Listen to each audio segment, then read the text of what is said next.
This is Infection, the survival podcast recorded live on Tuesday, December 15th, 2020, episode 309.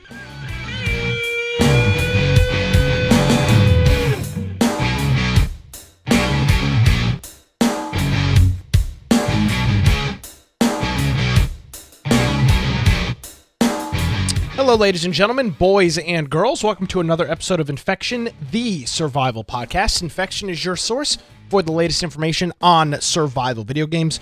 We bring you the latest news, reviews, updates, and more each and every week. My name is Nick Craig. You can follow me on Twitter at Nicholas M. Craig. If you want to check out some of my political rantings, you can do so at atnshow.com. If you're interested in some of my technology stuff, it's dudeinit.com, and links for all of that are on my website, nickcraig.net. I know, busy man, keeping things alive. Also, very busy. Some interesting things going on in his neck of the woods and his world. Mr. Brian, soon to be, who put the I in marriage. Aldrich. Oh yes. Hello, Brian. Yeah. How are you? Are you excited for your wedding this weekend? Yeah, I'm ready for it to happen. No, it definitely wasn't quick enough since you became engaged. You didn't move quick enough. I know. Well, I wasn't in the mood to have like this 3-month thing of, okay, we're going to get married. 3 months. All Most right. people, it's like a year. Yeah, but I guess that's when you're young. Yeah, well, yeah, when you're an old man like you, it's I mean, like, when you're worried about your time's ticker giving out, I mean, when the clock is winding down, you gotta get going. You gotta hurry. I mean, you don't have time for these things. You're like, that's one more year out of the way. See, when I'm 23, yeah. right, I could wait. I could get engaged and wait 3 years to get married, and it'd be fine. It'd be 26. I know. There's no problem. Well, and the thing is, don't get married too early. So no, don't worry. There's not a concern there. Believe me. Believe me. Get plenty of time. But yeah, so we'll be having our wedding this weekend and just planning everything.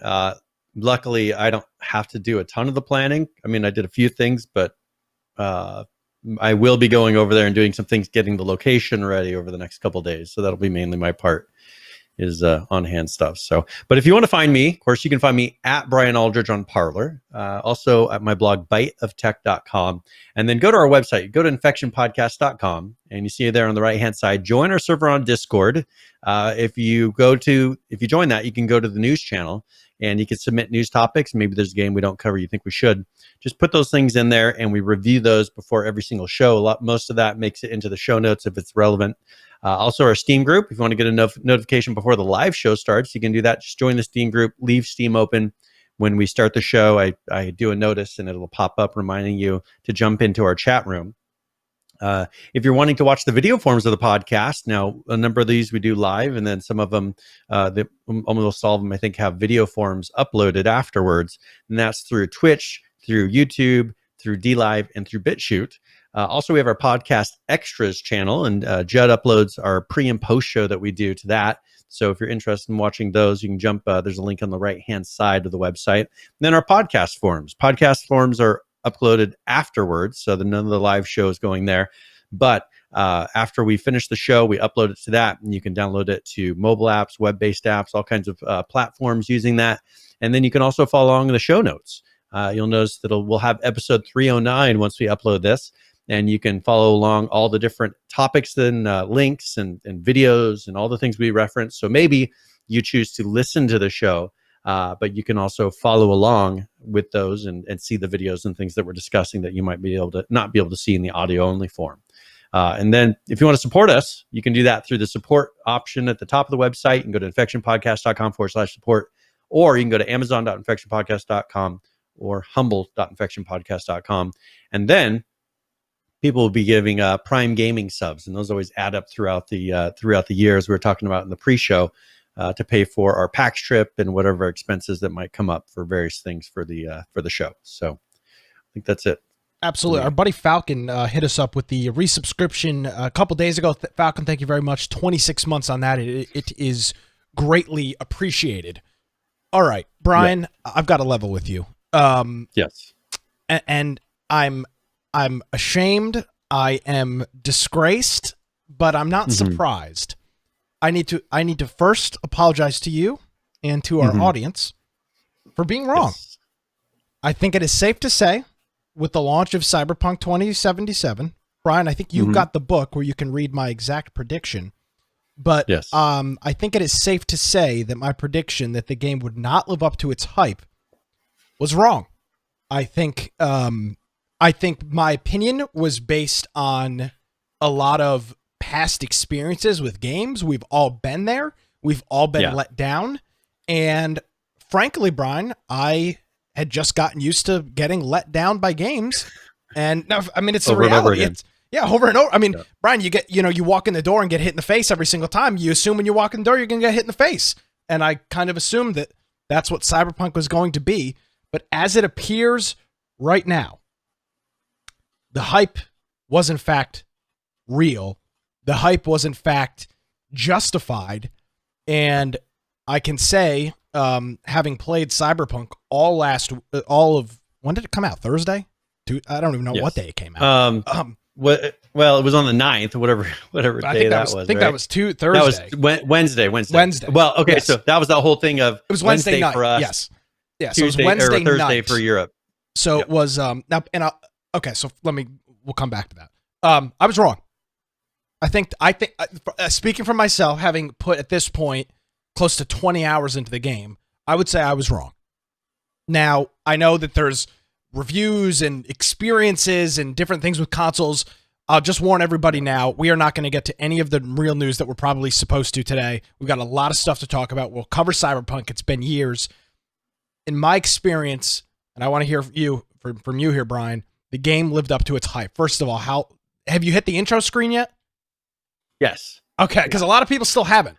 Like they're I know. Still well, I saw you guys type in Discord about the intro screen, and I'm like, okay, well, I don't think I've hit it yet because you guys were saying 7 hours. That it takes about 7 hours to get there, and I did. I hit that, and I was like, okay, so that's the point that they were at then. and then it changed. Things change. Things are happening.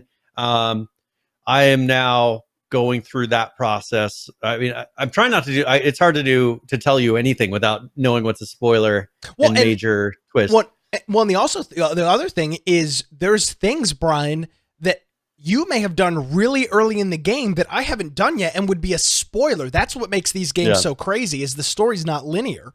I was messaging with someone on Discord. They, do you see that yet? I was like, no. I'm way past. Well, I mean, it's kind of like Red Dead Redemption in that way, right? Red Dead Redemption 2. There's little things spread throughout the game where I was just searching for those things. I was trying to find all those little, and eventually everybody hits it, but you don't know when they're going to hit it. So I think that was another one where with this, I'm going through and kind of figuring out, I guess, what the canter, that's like the pace of how everything happens, because I got really used to GTA. GTA 5, you kind of figure out how it's going back and forth and how everything works and where you can go and what you can do. And I think I'm still in that phase of, I have no idea how big this city is yet. Yeah, it's kind of overwhelming. I mean, it's so big that I don't know the districts. Like, I'm driving around and I really have no clue where I'm at, other than I could open the map and come like, oh, I'm over here. But in Grand Theft Auto, you kind of figure out, okay, this is this part of the city, and it's this kind of people live here. There's 3 different. Now, what's one thing I will that I don't think is a spoiler? The 3 different starting factions, or whatever you want to call them, right? They're pretty much factions. I did play through 2 because I wanted to see the difference. How far does it extend? Because how did you play through 2? So on my PC, I have a PC and I have it for Xbox. Oh, you're playing it. Okay, so you didn't. Okay, I got you. So on PC, I played through. I'm Street Kid. I played through the middle one. That's Street. Not the one that starts out in the desert or whatever. Yeah, and not the one that's the high end. There's Nomad, like the corporation, and then the Street Kid. Yes. So I went through and started out with on the PC. I went with Street Kid and played until I got to a certain point. And then I switched over to Xbox and played the one on the far right, which was, it's like the elite corporate people. And that's the one I've been playing through mostly. But I wasn't sure if it was going to be like GTA, where they're kind of separate stories. Like, you're playing 3 totally different characters that do all their own things. It's not like that, from what I can tell. Because you have different perks that you use. It's more like an RPG, right? Role-playing game. But that's what it's based on. So you go through a certain point in the beginning, you have a unique story up to a certain point, and then once I think you get to your apartment, you're kind of in the same story across all of them. Yeah. Right. And so that was one thing I wasn't sure coming into it, how that was going to be. So if you're trying to decide the beginning, don't make your decision based on, oh, I want something that's doing this the whole way. Now you'll get perks. I did discover as a corporate person, I get certain discussion and answers to things, or ways that I can answer a question that give me a perk because I have corporate as my background. Where with other people, if I had the other two, I would have bonuses and maybe ways that would benefit me more speaking to other types of people. So I don't know that there's really a big reason to go with one or the other. I think they are probably most likely fairly well balanced. There's always there's a benefit here, there's a benefit there for someone else. It's not like, from what I can tell, it's not like one's going to be way overpowered. I will say this, just a kind of an overview for people. I don't know about you, Brian. I have not been researching Cyberpunk. I haven't been reading articles about the game. So if you're looking for a well-rounded picture of the whole all of Cyberpunk from start to finish, that's not this show. I haven't read ahead. I haven't looked ahead. I haven't watched videos ahead because I'm actually playing it. So some of the things we're saying might not make sense because I'm just saying, Brian and I are both pretty fresh into playing it and are not read up on how the game plays out. I've been trying not to spoil it for myself. Of course. Because I want to be surprised. I tried not to read. I even, there's one where they were talking about some tips because I was just seeing, possible tips for the show. Yeah. And I get really nervous with that because I don't want to know the answers of what's coming up. I want to have the possibility of giving the wrong answer when I'm playing the game because I don't know the end. Yeah. Right. Which, by the way, you can do. I'll give you one example. One of the things that was cool, somewhat early on in the game, you're bargaining with somebody for payoff for a mission or something like that.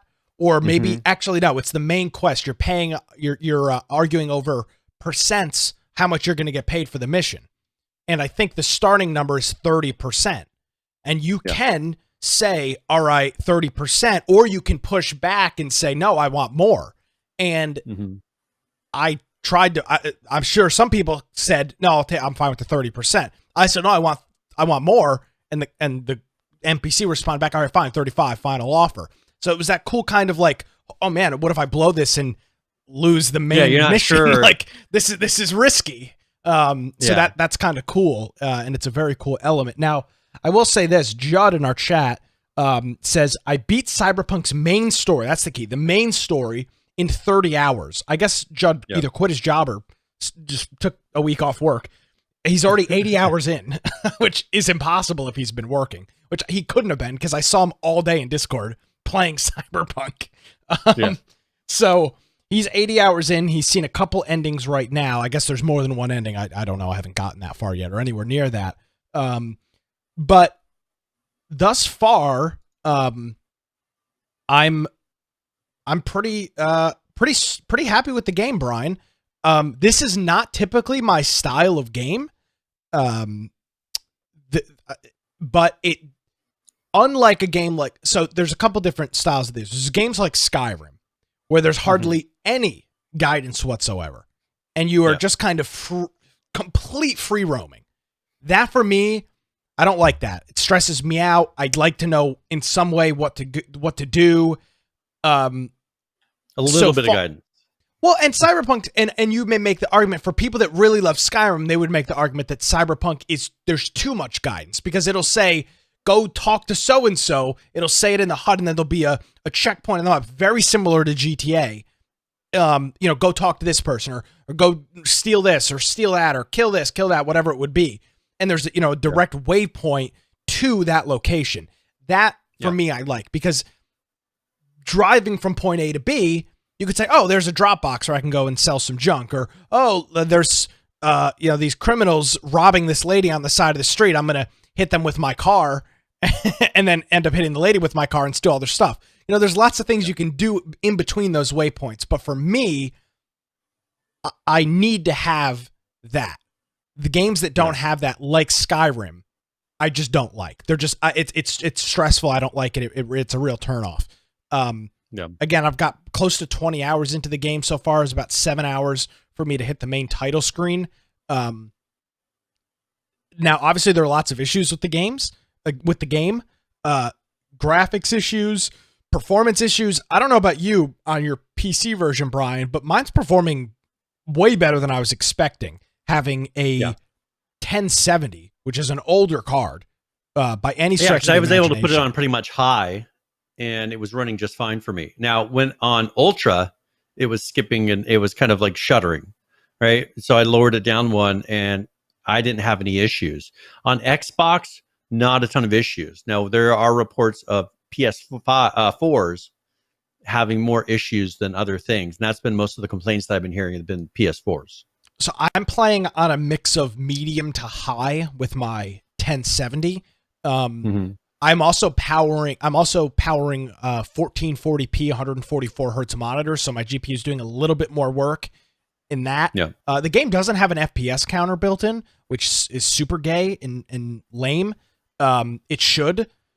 For a game like this, where performance is so important, I would really like to not have to use an external program like Fraps or something like that to get an FPS Well, you counter. can also use NVIDIA. If you have an NVIDIA card, you go to the NVIDIA thing and you can do it that way. But I don't have that installed. I don't have the GeForce Experience. No, because I don't have that. And no, I don't have, unless I don't know if NVIDIA's GPU counter works with just the NVIDIA settings. I'd have to look in the NVIDIA control panel. I'm not sure if it's in but that. I don't have GeForce. I just use I just install the game ready drivers, which, by the way, if you're playing on PC, you need to update your drivers to the latest NVIDIA drivers. There are huge things that they did to optimize this game for game ready. Let's talk about launch, though, Brian. It launched at 8, 9 o'clock, something like that, Eastern time. And it was for somebody that is used to playing Call of Duties on launch, which is always a clusterfuck and a half, like beyond belief. Was it Call of Duty World War II? You, me, Lance, and like a couple of other people sat on PlayStation until 3 o'clock in the morning. So we can finally connect. Drinking coffee and eating, Doritos, waiting for the servers to connect. So Steam went down immediately, and then came right back up. There was a 3 or so gigabyte update that went through. A bunch of people got stuck at the end of the update. I didn't. It worked for me. And I got right into the game. I was in the game probably by about 8:30 or 30 minutes after the launch. GOG did their day one patch earlier in the day, and then did like a 30 megabyte patch right away. And that's who mine's through is through them. So I'm not sure if GOG went down or not, but I was able to get into the game within about 30 minutes because it wasn't a multiplayer game, and it didn't require a sign into a CD Projekt Red account or a Cyberpunk Online Services, whatever. It didn't really matter, right? As long as Steam was up, which it was down for maybe 10 minutes. Once Steam came back up, everybody was able to log in from what I can tell. I was able to get right into the game, and because the game's offline, it didn't matter, right? I was just able to jump right into the game and play. So in terms of a game launch, which I was concerned about because it wasn't launching at midnight, meant more people were going to be up and available to play it at launch. It was like 4 o'clock on the West Coast. Made me really concerned that all of these services would crash. In terms of a launch title, this is probably the best, quickest access to a launch title for a AAA game I've played in, like, probably forever. Like, it just worked. Yeah. Normally, there's issues. And if you've ever played a game at launch, most games tend to be multiplayer. There's always issues. Always, always, always. Fallout 76 had it. All of the Call of Duties had it. I know the new Doom had it right when it came out. I don't know how they did this with CD Projekt. I don't know how CD Projekt Red did this with Cyberpunk, but it didn't appear it verified anything inside the game, anything to a network. It just opened right up. You click the space bar, start new game, you're into character creation. They did a really good job with not banking on their servers, not burning in a data center like they would, because 20 million people were trying to play their game all at the same time, which would appear to be probably an accurate number. Yeah. And the only, like, as far as stability, I mean, of course, there are little visual issues. I've seen some floating objects. You know, I'm talking to a guy and the cup is floating above the table. You know, little things like that. But other than that, on the Xbox, the main issue that I've had is randomly it will close out. You'll be playing and it'll close. You relaunch. It'll take you back to whatever save point, you know, that was right before that. I haven't lost any major progress because of how they do checkpoints and all that. Lots of good autosaves, yeah. Yeah, and so that hasn't been an issue, but I'm assuming that's something that with the upcoming quality of life patches and hot fixes and things like that should be corrected, you know, especially on a console where that's pretty stable. I was doing some reading on their statements on this, and I think that they just didn't have time to finish, and they didn't want to, you know, to really polish and get these bugs out, and they didn't want to delay it again. I think it's playable enough. Now, if you're wanting the perfect experience, you could wait a month, right? Probably, and I think more than that. Well, but a month to have the main crashes fixed. I think over by summer, I'm sure the AI and everything will be optimized and be better performing. But for me, like, it's not taking away from my experience as far as, because I'm playing it for the story. I'm enjoying the story, and it's not like it's unplayable like GTA Online was, you know, in the beginning. So there are a couple things here. There's a couple things here that okay. I understand that, Brian, you and I probably have, and most of our audience probably has rose-colored glasses with the game right now. Let's be upfront about this. Yes, we do. There's a couple things in here. Firebomb says, both of you, would you buy it again right now today, or would you wait? Absolutely, I'd buy it again. The issues that exist in the game, which tend to be mostly graphical. Like I was in a situation yesterday, a guy was smoking a cigarette, and there was like two of them, one in his hand and one that was just floating in the air. That to me is not like, oh my God, I need a refund because this thing is floating in the air. Like, it's the issues that exist are minimal. And again, a lot of people are really oh, this game's got way too many bugs. This is not what a AAA title should look like. I get it. I get it. But this style of game always has this. I mean, people that are making these arguments about Cyberpunk, have you never played a Fallout game? Have you ever played Fallout 3 or Fallout New Vegas? Those games are still today riddled with these things, because this is what a procedurally generated NPC game like this does. This is what these games do. They always have. I'm not making an excuse, but it's the reality. GTA today still has issues. The game's been out for like 7 years. There are still issues in the game today. There are still bugs and glitches today with the game. Yeah. So the fact that the game is, and maybe this is not the right bar to set, maybe this is not the right standard to have, I don't know.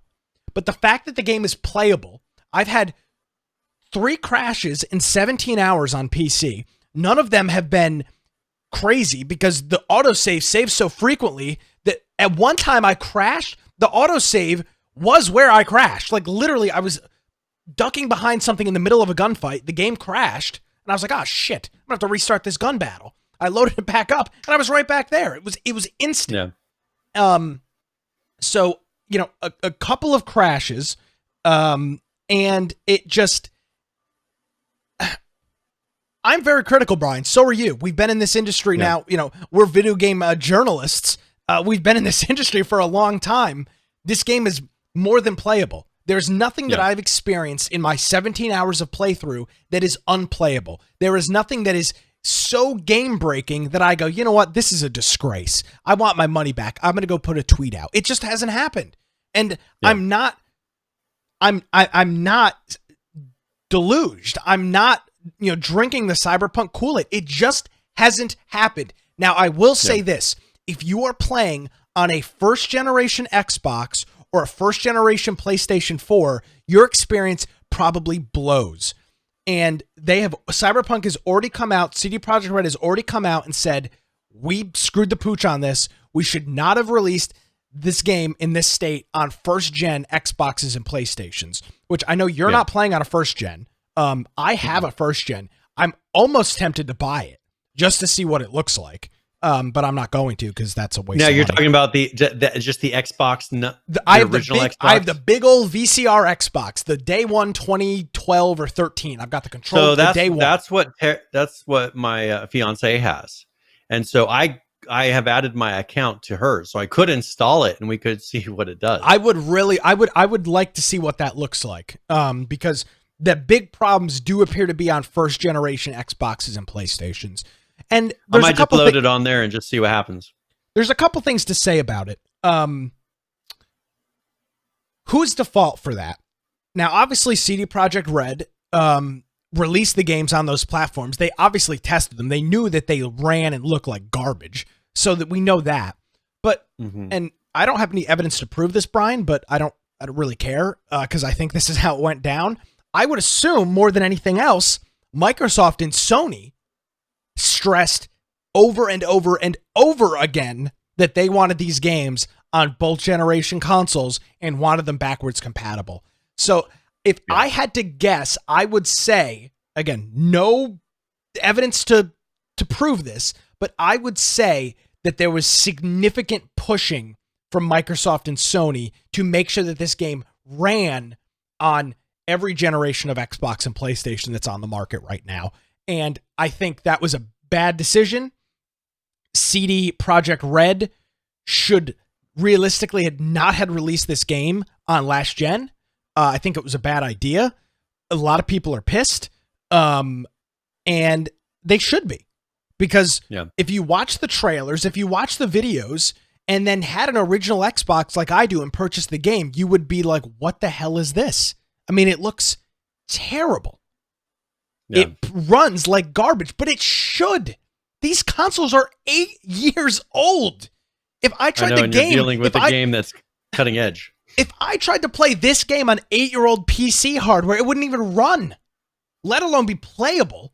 So yes, that should not have been the case. And by the way, I will say that it is funny, and I take quite joy, and this makes me a jerk, but that's fine. I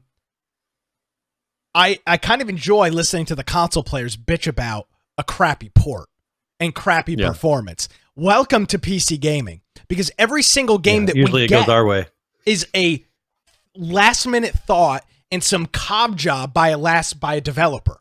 We always get the crappy ports. We always get the cobbled together, just garbage game on launch, and it is kind of funny to see it on the other foot. And it would obviously piss me off if I was in that position, but this is nothing new. They made this game for PC, as people in the chat are pointing out. They made it on PC, which is like the first time ever a AAA studio has been like, hey, let's make this, revolutionary game on PC. And then console was kind of an aftersight. Now, from what I've seen on the next generation Xbox and PlayStation, it's perfect. It looks and plays exactly like it should. But on 8-year-old, well, actually, it's more than 8-year-old, probably 10-year-old hardware, right? I mean, the consoles came out in 2013. From the designing phase to the actual release. 10 years old. I mean, that would be like you playing this thing on an FX, a 2000 series FX processor from 2011. Yeah. You'd be like, no, of course it's not going to play. Well, and that's something for me. Like I'm looking, once these consoles are available, getting the next gen console, because I want to see this game on RTX. I want to see it with the settings as high as possible to see how they designed it. What did they design it to look like? And even the PCs right now are struggling. Most of our PCs are struggling to keep up with what this can do. But I think if we, it'll be interesting to see, because for people that are worried that they're not going to be continuing to update and fix this, they really need to keep in mind they're going to be releasing the multiplayer version of this later. I don't know if it's going to be, I think probably next year, if I remember correctly. That way, one nice thing about that is all these bug fixes and all these things will be implemented by then, to where the multiplayer experience will be much more fluid. And so also that is their motivation. if you're worried about them kind of leaving things to sit there and not get fixed, they're going to be sitting and trying to fix all these things prior to putting out the multiplayer, which I'm thinking is going to be their big moneymaker. I think most likely with PC, they are looking at the modding of this because I think this game is so huge. It would be awesome to see this with mods and being able to add your own things to the map, create your own clubs. I mean, just look at this similar to how GTA Online is. Imagine all the things you could do in this world. I think even more than what you can do in GTA Online, and the role playing you could do, and just the ridiculousness that you could do with this, that they know there would be very difficult to pull off on consoles. I think that's most likely why their focus is on PC, because of what they'll be able to do, the modding that'll be able to happen in the multiplayer, and what they're doing with 5M with GTA. I think will be weak looking in comparison to what they'll be able to do with this Cyberpunk. Yeah, I agree. I'm playing a video on the screen here from GameSpot for our video listeners that shows some of the differences between the Xbox 5 versus, the PS5 versus PS4 versus Xbox One versus Xbox Series X. And you can see some of the contrast differences here.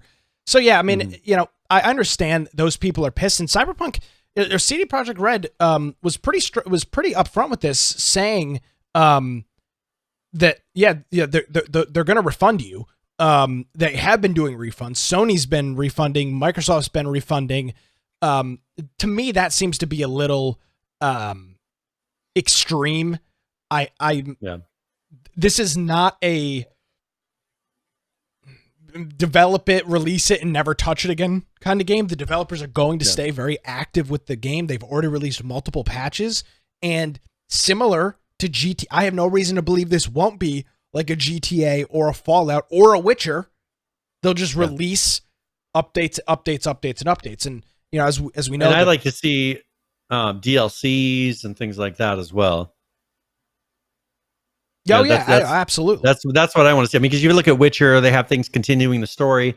I would think with this, they could make so much more story, or keep just adding to the story without having to create whole new sections of the map. Because I mean, all they have to do is, maybe there's buildings that you can't enter right now. There's a lot that you can't.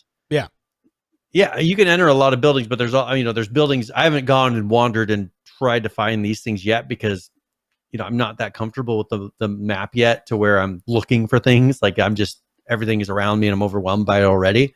But I think here for expansions, especially when they get to the online version, it's like with GTA, how they did, they have the nightclubs, and they have all these different things that you can unlock and get, with this, being able to get nicer apartment. And now I'm early in the game to where, I mean, if you get better apartments and all these things, I don't know yet.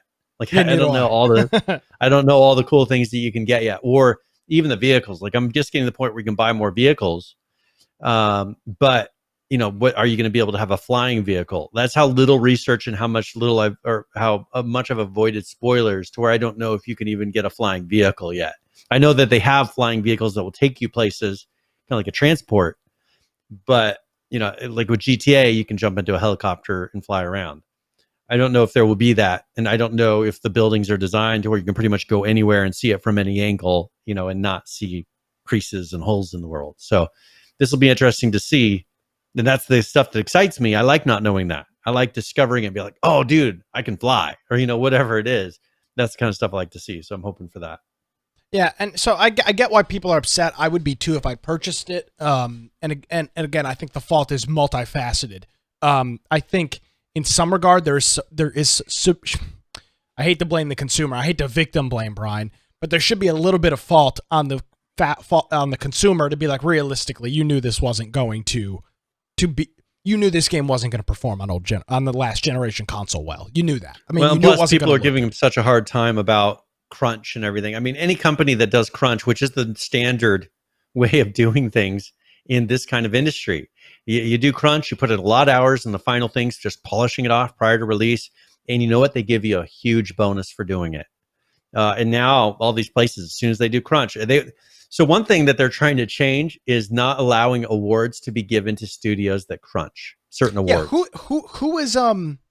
Who is doing that? Is that the Game Awards doing that? They were saying they don't want to give like director or whatever it is, one of these awards, because they're like, oh, you had to crunch. That means you didn't plan well or you didn't direct it well. Well, this is the industry standard. This is how they do it. This is every industry that's got deadlines. You always crunch. I mean, that's kind of the name of the game, no? Yeah, well, it is, and that's the thing is, it's just odd that we now have people who are not in the industry, who have no idea how it works, that are sitting here and raising a fuss and crying and trying to be offended for everyone else. One other funny thing I saw is there's all these there's a tattoo in there, and all these people are trying to say, oh, they're so offended, I should be offended because it represents some people, or whatever. And they're like, oh, you're totally dissing those people by having in there. It's like, no, we're representing them. This is a role-playing game. We're putting to where you can be anybody or anything almost that you want to be. And like, why are you freaking out that they have a tattoo representing a group of people? Like, isn't that something you should want? And people are saying, oh, we demand that they remove it. And it's like, you're not even of that race or whatever it is, that type of people. You're not even that. And people are saying you're just some person complaining on the internet who has no clue anything about those people. Go sit down. It's silly. Anybody on the internet wants to be just offended. Well, they do, but obviously it didn't work because there was a story that came out on Friday of last week that the game had pre-sold. Now, pre-orders, I didn't pre-order the game, but I guess I technically did, right? If you bought it to preload it, is that considered a pre-order? I'm not sure. Yes. As long as you bought it before the release time. Okay. So then I guess gotten the preload bonuses. Then I guess I did technically pre-order the game. And so did 8 million other people. The game had sold 8 million copies before its launch, which is unbelievable, which is just, really shows to the testament of the game and how excited people were to play it. And then finally here is that with the sales from the pre-orders, they had already made up all of the total development expenditures related to the game and the game's marketing and promotional costs that it has already incurred and what it will anticipate incurring through the end of 2020. So with just the pre-orders of the game, the 8 million pre-orders, which obviously it's 8 million copies of the game at $60, or more if for other editions, they had already paid for the entire development of the game, all of the marketing, all of the promotion, past and prior up until the end of the year. There is no question that the game will be a huge success from both a monetary standpoint on the side of CD Projekt Red and also from a player's perspective in it being an incredibly popular game. Having broken the Steam all-time concurrent player record by double Thursday or Wednesday night, it had over 1 million concurrent players, which the last game to do that was like the game that was close enough to that was like Dota or something with 560,000 concurrent players. That had over 1 million players on Steam. That doesn't include probably another at least 500,000, if not more, on GOG, plus 4 generations of consoles. You could have 10 million people playing this game over the launch weekend, and I think that just really shows a testament to the game. So without having played all of it thus far, Brian, I'm going to say it is a must buy at this point. From what I've played, unless the game quality just falls off the edge of the cliff here after 17 hours, which I don't anticipate it will. There's nothing that's going to happen for me that would make this an unplayable game and change my recommendation. I could be wrong, but I don't think I will be. And I guess I'd ask, anybody in our live audience here, does everybody agree with that? Is this a buy? To me, there doesn't seem to be any question. Now, if you want to play a fully polished and finished game, don't plan on getting this game for probably close to a year, because these bugs and these glitches that some people are freaking out about, which is fine. Everybody wants to play the game their own way. More power to you. But these bugs and these glitches are not going to be solved in the next couple weeks because this game is so expansive. It's on so many platforms, and you can approach it from so many different angles. There's not a handful of bugs. There's literally thousands, I'm sure, of issues that have been reported that they will be combing through over the next couple of months. Don't anticipate on playing this game till probably the summer of next year. Yeah, and that's probably true. And there's, as you said, there's bugs in GTA and all these. One of the things with mods on even Witcher 3 with the mods, there's mods that fix bugs that are still in that game. You can download mods that fix a bunch of the glitches and things that are in that game just because it's so big, and if it's a very low priority bug, they're going to do the ones that are big. They're going to do the ones that are the biggest noticeable thing by the most number of people. So, but as we said at the very beginning, I don't think there's been huge enough bugs to say don't buy this. I mean, I've gone through, and the biggest thing that's happened to me is it crashes, but their save system is good enough to where I don't see that as a huge downside. It just takes 15 seconds out of my day of having to relaunch it the second it crashes. Yeah. It's just not, I just have not experienced the issues, that everybody's been talking about. So, again, buyer beware. There are issues with the game. It's not perfectly finished, but I can honestly say that my prediction, do you have that book, Brian? What exactly was my prediction? That the game won't live up to its hype? You said 8/27 of last year. Yep. Said Cyberpunk overhyped and will fall short of expectations. I think that was an inaccurate prediction. I think it did not fall short, and I think for most people it has lived up to those expectations and lived up to the hype. Yes, and also there's the one you made just before. So you made this in October 27th. I said it wasn't going to come out, right? Cyberpunk will not release on December 10th, which I guess technically depends where right. Yeah, no, I mean it depends where you're counting it, but yeah, I was not counting it. I was definitely looking in the forward with that. Storm, who actually won a copy of the game last week here on this program, thanks to our friend Unicorn Joe, says absolutely none of the bugs I've seen are inconsequential. It's stupid to boycott the game. Inconsequential, yeah. Yes, okay, yes, they do not. It's stupid to boycott the game for that reason, and that's where I sit as well. They're not game breaking. They're not preventing you from playing through the story. I've not run into any game, as we refer to them, game breaking bugs. Yes. Now there are some things that you'll note, like sometimes enemies will get stuck and things like that, and that obviously is a bug, but. Well, in this case, it works out to your advantage because they get stuck and they're a lot easier to kill. Yeah, there's some guy's supposed to be a really hard boss, and you just unload him with a shotgun, and he's not able to kill you. I can't confirm whether or not that has or hasn't happened to me. But it's just not. It's just not an issue. And I get it. Everybody's got their own set of standards.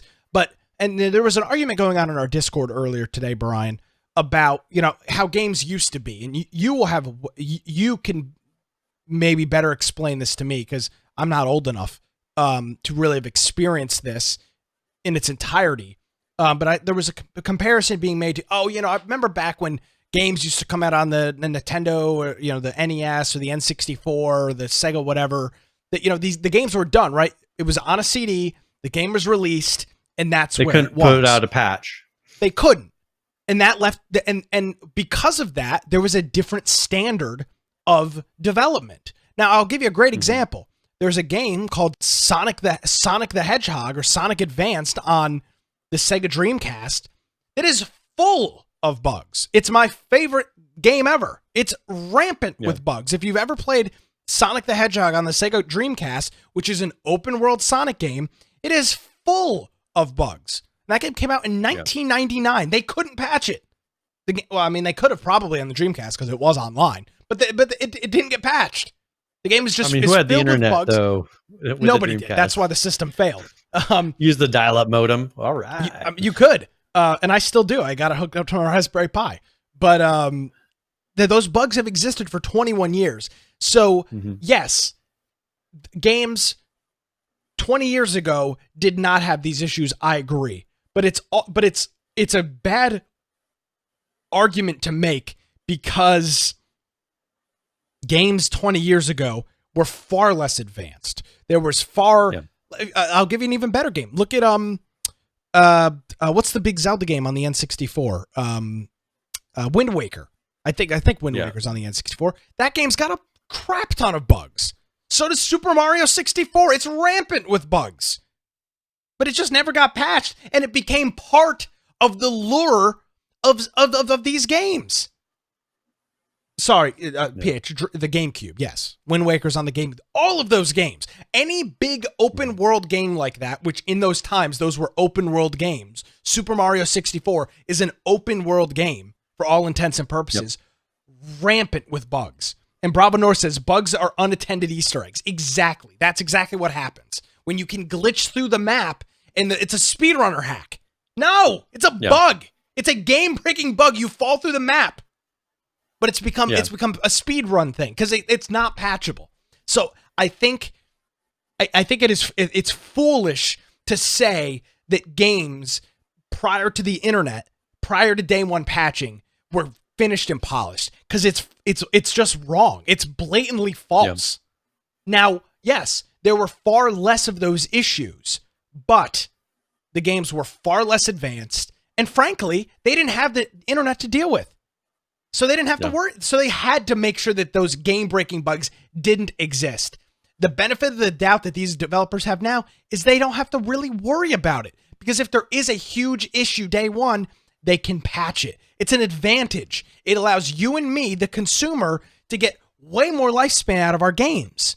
When you look at a game like GTA that you purchased how many years ago for $60, you would not be playing a game on a GameCube or an N64 or a Sega Dreamcast for 8 years. You wouldn't, because there's no content. What are you going to do for 8 years on a game? You know, there are pros and cons to both of those, and I don't know why I'm carrying so much water for Cyberpunk, because I really don't have any skin in the game. But I don't know. I think there's always a lot of outrage with games, but this in particular is just got an incredible amount of outrage. And I think it's just wrongly, it's wrongly directed. Are there issues? Well, and I think yes. Did Cyberpunk mislead original Xbox and PS4 users? Absolutely. No questions asked. They're offering refunds. That's the best that they can do right now. That's the best that they can do. They're not going to fix it. It's old hardware. I mean, it is what it is. Yeah.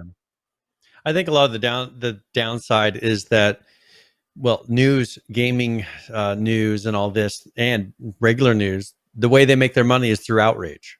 And we've seen this with election things. Yeah, you get people worked up. You know what? They'll come and watch the news every night because they're so upset and they want to see what's happened that's the latest. And I think the gaming industry has done the exact same thing, where they just get pissed. They get people all riled up about something that's so inconsequential, and they make it seem like it's a big deal when really it's not even something that, unless you told a person they're supposed to care about it, they would be like, I don't care about that. And they get people all riled up over fake news stories. And I think that's part of why we're starting to see this more and more and more in the gaming industries, because places like Kotaku and all these other companies need to get ad dollars, and they need to drive people to their site. So they create all these outrage articles. And because news articles about that you actually do investigation for cost more money to do, and people don't get as pissed and usually don't even understand what you're writing about, except for a few set of people. So I think it's more of the industry that's causing this problem, and people falling for it, and people being lemmings and just being stupid. Well, and here's the great thing about it. If you don't want to play now, you don't have to play it. That's what the greatest thing in the world. Just don't buy it. But I think, and if you don't want to be mad at the game, just don't look at the articles. Like, go play it and decide for yourself. Quit letting the articles decide whether or not you're supposed to enjoy that game. Yeah, absolutely. I all I can say from my experience, take it for what it's worth. If you're a longtime fan of the show, I don't really play a whole lot of games. I'm very much a poser. I talk about them. I don't play them. I buy consoles. They sit there. I couldn't tell you the last time I turned my Xbox. Since I've lived in this house, I don't believe I've turned my Xbox or PlayStation on outside of when I set them up, made sure that they worked. My Nintendo Switch I don't even know where it is. It might still be packed in a box. I have no idea. So take this for what it's worth. The game has got bugs. It's not anywhere near finished. It's not anywhere near polished. The story, from what I've played so far, is very good. It sucks you in like a TV show, which is not something that games normally do. I feel very much sucked in like a TV show. You want to see what's going to happen next. You're constantly playing the next chapter. I was up Wednesday night. Into Thursday morning until like 3 o'clock in the morning playing the game, which is something I don't do. I'm normally in bed by like 11 o'clock, and I was up pounding monster mochas and eating Cheez-Its and Pringles until 3 o'clock in the morning. And, waking up for work the next day going, I feel like garbage. It's really fun. I've enjoyed it. I like that it's single player, Brian. I just kind of sit here which is odd because I've said multiple times that I enjoy the people I play games more with than the games themselves. Like the new Call of Duty. It's not anything great, but I really enjoy it I really enjoy the people I play with. Same thing with Rust and ARK, all these other games. I really enjoy the people. H1Z1. The game was garbage, but I enjoyed the people.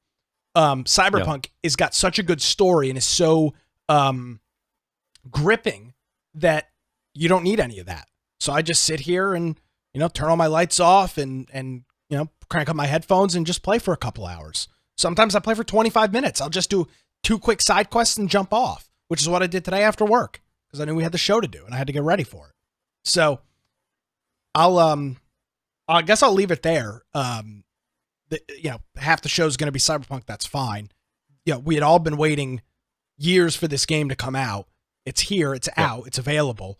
And I will say, they did it. And props to CD Projekt Red.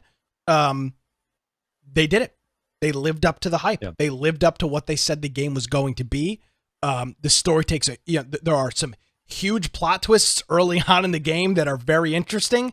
If that's any indication of what the game's going to look like going forward, I'm sure there will be many more in the main story, which I don't think I've really played a whole lot through. I've been doing a lot of the side quests and having fun with those, driving around just listening to the radio station and seeing listening to the different radio stations and just cruising around town, stealing people's cars.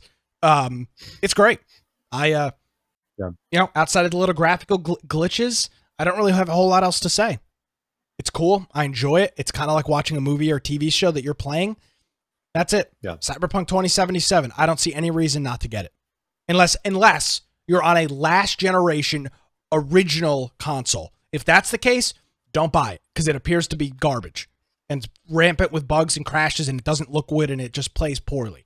So if you're on an original gen Xbox One or PS4, don't trust, I guess, go look up reviews online. They suck. And PH says if you're on a GameCube, don't buy it either. I'd second that as well. Don't buy it if you're on a GameCube. It won't fit in the disc tray. That'd be a huge problem. You could always try, but hey. Yeah, get it on a wonder if they'll do a DOS port.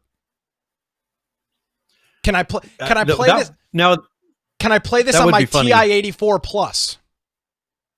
Because there's a lot of Cyberpunk types of games. What would be interesting is if they did some sort of a they should do a DOS like game, text adventure game or something in Cyberpunk though. They should do it in Cyberpunk. That's what I'm saying. One of the terminals and play DOS. Well, I saw there were some arcade games in one of the buildings, and I did run up to it just to see. I know. I was hoping that I could play them. And there's the pachinko machines, which are the Japanese slot machines that you can't play. I've got one of those in my garage. Why can't you play them? I know. Maybe who knows? Maybe that's me off beyond belief. I just wanted to play pachinko. Once they enable modding, imagine if someone if people create these little mini games and set those things up to actually work. I would do nothing more than just sit in the pachinko parlor smoking cigarettes in game and playing pachinko. That's all I would like to do. That's all I want to do.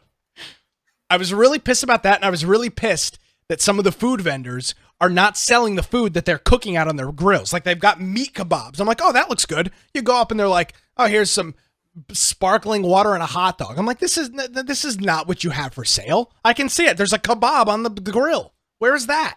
I know. Who knows? Immersion Maybe break. they'll straighten that out later. No, I need mods. Get on it, modders. I need just accurate representations of food. Well, I want to play video I'm not Space sure. Invaders. I'm wondering when are they going to, let's see, modding Cyberpunk. I'm just sure wondering at what point they're. So one day ago, it says Cyberpunk 2077 mods through a modding engine are not far away. So I'm not sure when they officially will enable mods, but that's something. Here's the modding status. The current status of mod manager is unclear, but not far away, thanks to different people. So it looks like people are kind of making it work outside. At some point, CD Projekt Red will do their Woven kit or whatever to set up mods and everything. So they do have official ports, but I'm assuming they just don't have it ready yet.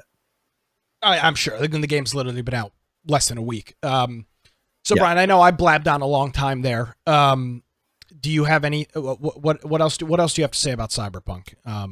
What? I don't know. I don't know what to say. It's just so much information packed into. Yeah. It's hard for me to. Well, one thing I did want to say is because I haven't really heard of this before, but Steam, when you get over $50 million in revenue, they then put you on a better royalty. So instead of 30%, they charge you 20%. Oh, so that's huge. This hit the 50 million mark within. They hit it 2 weeks ago. In pre-orders. Oh my God. Yeah, and so crazy. Everything after that, they're making an additional 10% on all Steam sales now. So pretty interesting. Yeah. By the way, Linus Tech Tips did a really cool video without spoilers of playing the game trying to play the game on 8K Ultra. It's a really cool, if you want to see what the game can look like at its highest thing, which I can never dream of actually playing on, maybe in 10 years I can play it in that. He does a really cool video of playing it at, I think he does 120 hertz at 4K, which just looks stunning, and goes through all that stuff. So I'd recommend you check that out. It's a pretty cool video. So yeah, I don't know. I don't know what else to say, Brian. It's out. It's playable. It's available on the 4 different platforms on PC. It's available on 4 different consoles. I've said all I can say. Now you got to make your own decision, but I would give it a highly recommend at this point. Even with its issues, it's still a high recommendation based on the quality of the story, the quality of the RPG elements, and the quality. There's so many things. Have you even crafted things yet? I haven't even touched crafting. No, not yet. I've seen the screen. I've not even touched. I have not even once crafted anything. I've done skills and I'm doing that stuff. Haven't even begun to start looking at crafting yet. It's a huge element of the game that I haven't even touched. And I'm not going to leave a review like that stupid jackass over at IGN who wrote that terrible review of the game and then admitted that she didn't even play the game and didn't do crafting, didn't customize her weapons, and didn't do anything. So there you go. Yeah. So it'll be interesting to see. But that's the thing is there's so many more features and things that we have yet to unlock with crafting, all the skill trees. Yes. It'll be Judd interesting says crafting is very important. Yeah, I'm sure it is. I just stupid. That's what I'm saying is all this stuff. Like we're so in the beginning that it'll be interesting to see how much the game changes in our minds and how many cool things we start seeing that are still out there. Because I don't know how many hours I am in so far, but I'm enjoying it, and I'm going to keep playing, and hopefully it's not unlike Red Dead Redemption 2. I think with this one, even after I beat the main storyline, I think there's going to be enough stuff to where it's like, okay, I can keep doing things. Let me ask you this though: why are you playing this on a console and not on your PC? Just I don't know, just because it's easier for me to kind of sit before I go to bed and play a little bit till I fall asleep. Okay. That's the only real reason. I get tired of sitting in front of a computer all day. Yeah, I got and you. I don't feel like doing it right afterwards. I got you. That's the only reason. Judd says the game's already cracked and out in the wild. Yeah, it was already there. The game already was out based on the thing, and then somebody apparently released a cracked patch day one. I don't know. I purchased it because that's way too much work. So that's Cyberpunk. If you've got an opinion on Cyberpunk, leave us a comment on our YouTube videos. That's a great way to do it. You can also, if you're going to leave like a review, or if you're going to write something long that you'd like us to read, send me a PM on Discord or leave a comment on YouTube. If you post it in the general chat in Discord, it will end up getting shuffled away. So if you've got something that you want to get across about Cyberpunk or even anything else, YouTube comments, BitChute comments, or a private message to preferably Brian and myself, or one of us, or an email to contact@infectionpodcast.com. And we'd love to hear from you as well. All right, we're an hour in. Do we have a game giveaway? And then we've got like maybe we got time for maybe a couple other stories, and we'll be out of here. All right. So if you do exclamation point giveaway in chat, and I'm doing this at 60 points. So or 60 cans. So if you've been watching for the last hour, or and you also have to be a follower, you get 10 cans for that. So I guess 15 minutes. You can enter this, and I'm giving you a copy of. Let me get back there. I love it when Steam goes to the next page. I'm giving away a copy of Crying Suns, and this is actually, this was made by Humble Bundle, but it has very good reviews on it. It's $24.99 currently, and this is one that came out in 2019, towards the end of 2019, so it's right about a year old, but it's very positive on Steam. And if you're interested in that exclamation point giveaway, it's a strategy indie space roguelite sci-fi 2D game. So it's like a side scroller in a way, but it looks really beautiful. And I'd encourage people to try it out. And we'll do this in about an hour here when we're ending up the show. Now, 2020 has been a crazy year, Brian. I think that's pretty safe to say. One thing that I was not expecting at all was the announcement this past week at the Game Awards that ARK II is coming out. Not something I had expected at all. We've never seen a game like ARK ever do a 2. We've never seen it. We've just never seen it. And more than a 2, it's starring Vin Diesel, which we've never seen either. A Hollywood, like a very popular Hollywood actor who apparently loves ARK. Yeah, so I was going to say, is he has thousands of hours in ARK? I guess he plays it a lot. He really loves ARK. He's taking up the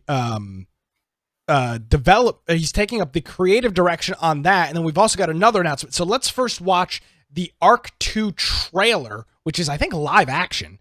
No, excuse me, it's not live action. But let's watch the ARK II trailer, and then there was another ARK announcement. Lots of crazy stuff going on here. So here is the reveal trailer for ARK II, the game, which I mean, I don't even know what to say. ARK II.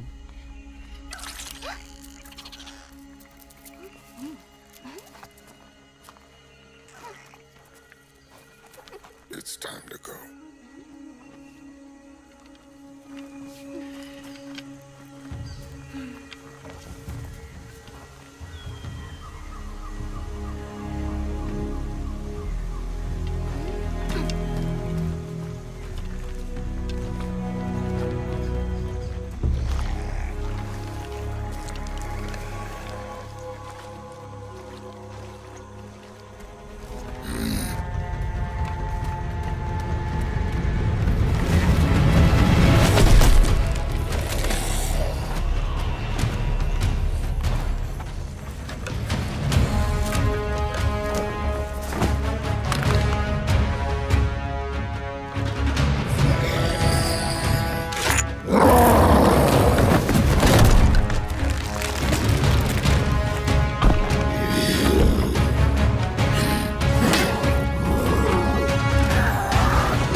Lights out, old friend.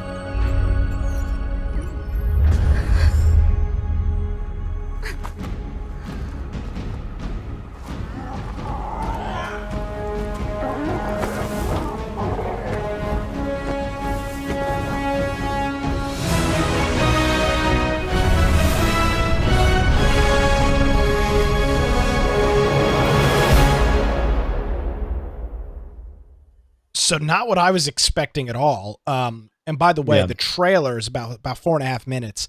It doesn't really indicate anything about what the game is going to be like. I can assume it's going to be just like ARK. But what it appears that it's going to be this time is there's actually going to be a single player, or at least that's what it appears. NPCs. Yes, there's going to be some sort of single player. I don't know if there will or won't. I can't imagine that ARK 2 is just going to be a new map on ARK. That like God of War. Well, or God of War, as far as like a story that goes like that. I mean, that is a possibility, but I would be very surprised. So, yeah, I mean, it's pretty much like the console games where you're going through a set story and have an objective. Yeah. Yeah, I think it's going to be that. Like could be that. The other thing.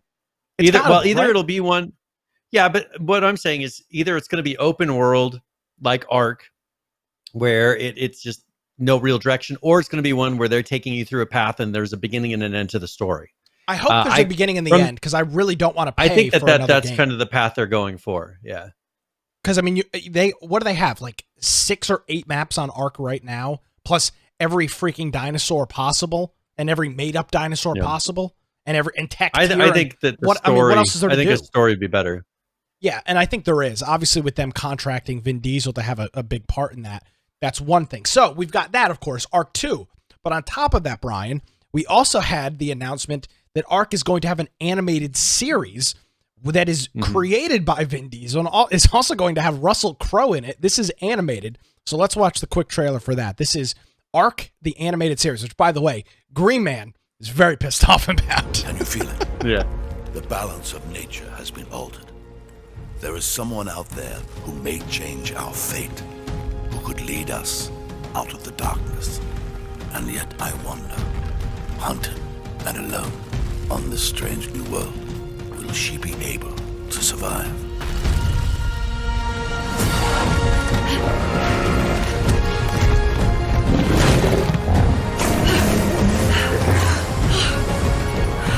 Remember that first dinosaur we tamed, Brian? Oh, yeah. That's it.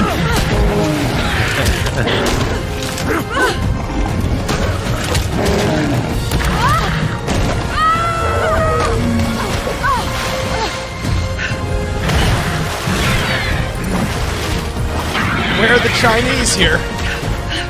I know.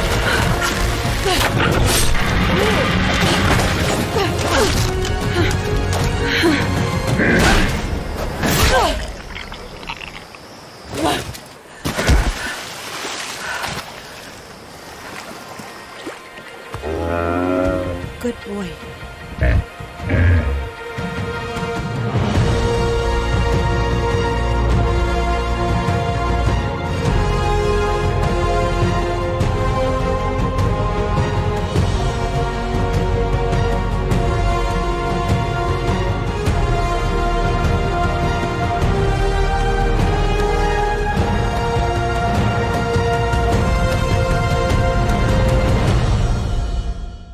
Wow, how cool is that? I think it's safe to say, Brian, maybe the reason that we hadn't seen a whole lot from the ARK folks in the past year or so is because they've been developing a whole nother ARK game and an animated television show, which is cool. I'm sure some of this, I don't know how, the TV show is not coming out for 2 years.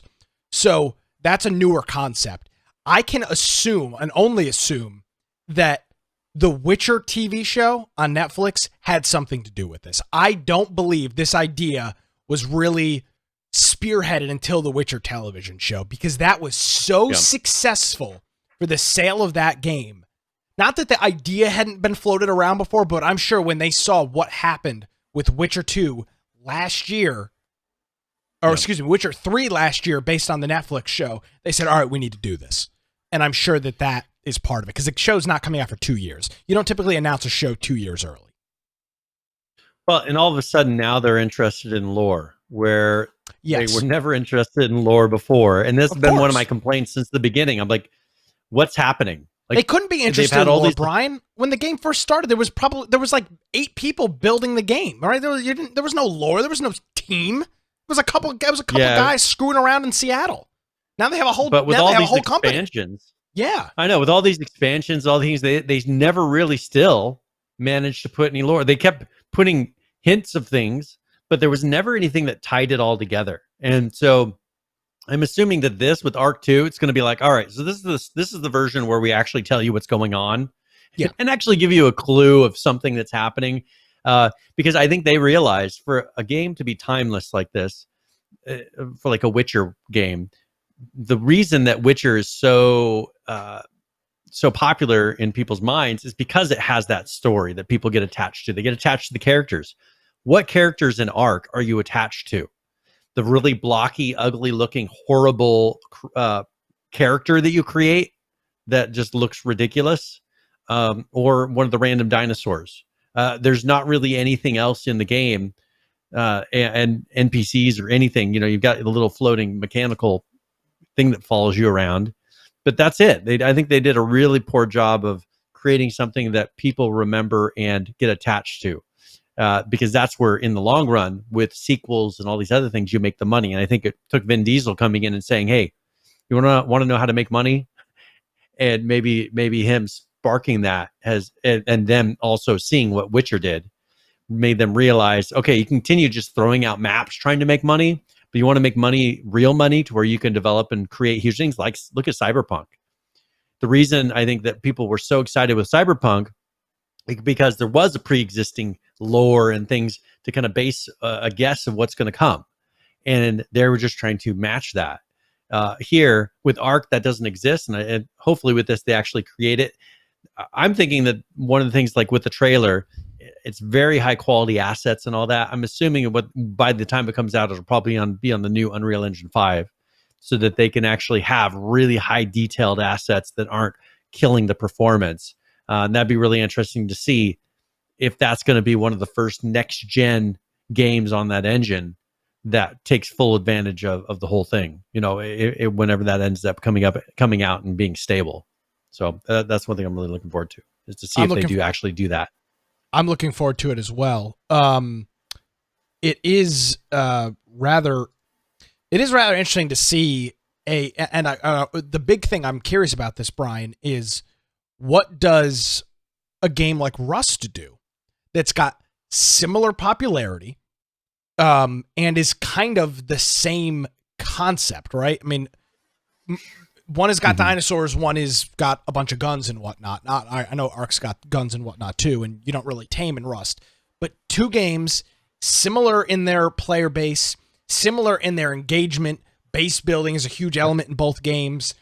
Do other games, like Rust is the only other big example, do they follow suit with this and come out with a Rust 2, which I don't see ever happening, but I didn't think an ARK 2. I'm pretty sure we said on the show ARK 2 is never going to happen because it makes no sense. But does Rust come out with a Rust 2, which is a story-based game, and or some sort of, maybe it's not a show that's going to be on Hulu or something. Maybe it's a really hot, well-produced, highly done web TV series, like the old Red versus Blue Halo series, which was incredibly popular. I wonder if this is going to spark. I mean, people lead. I mean, once one domino falls in this, Brian, people tend to follow if it's successful.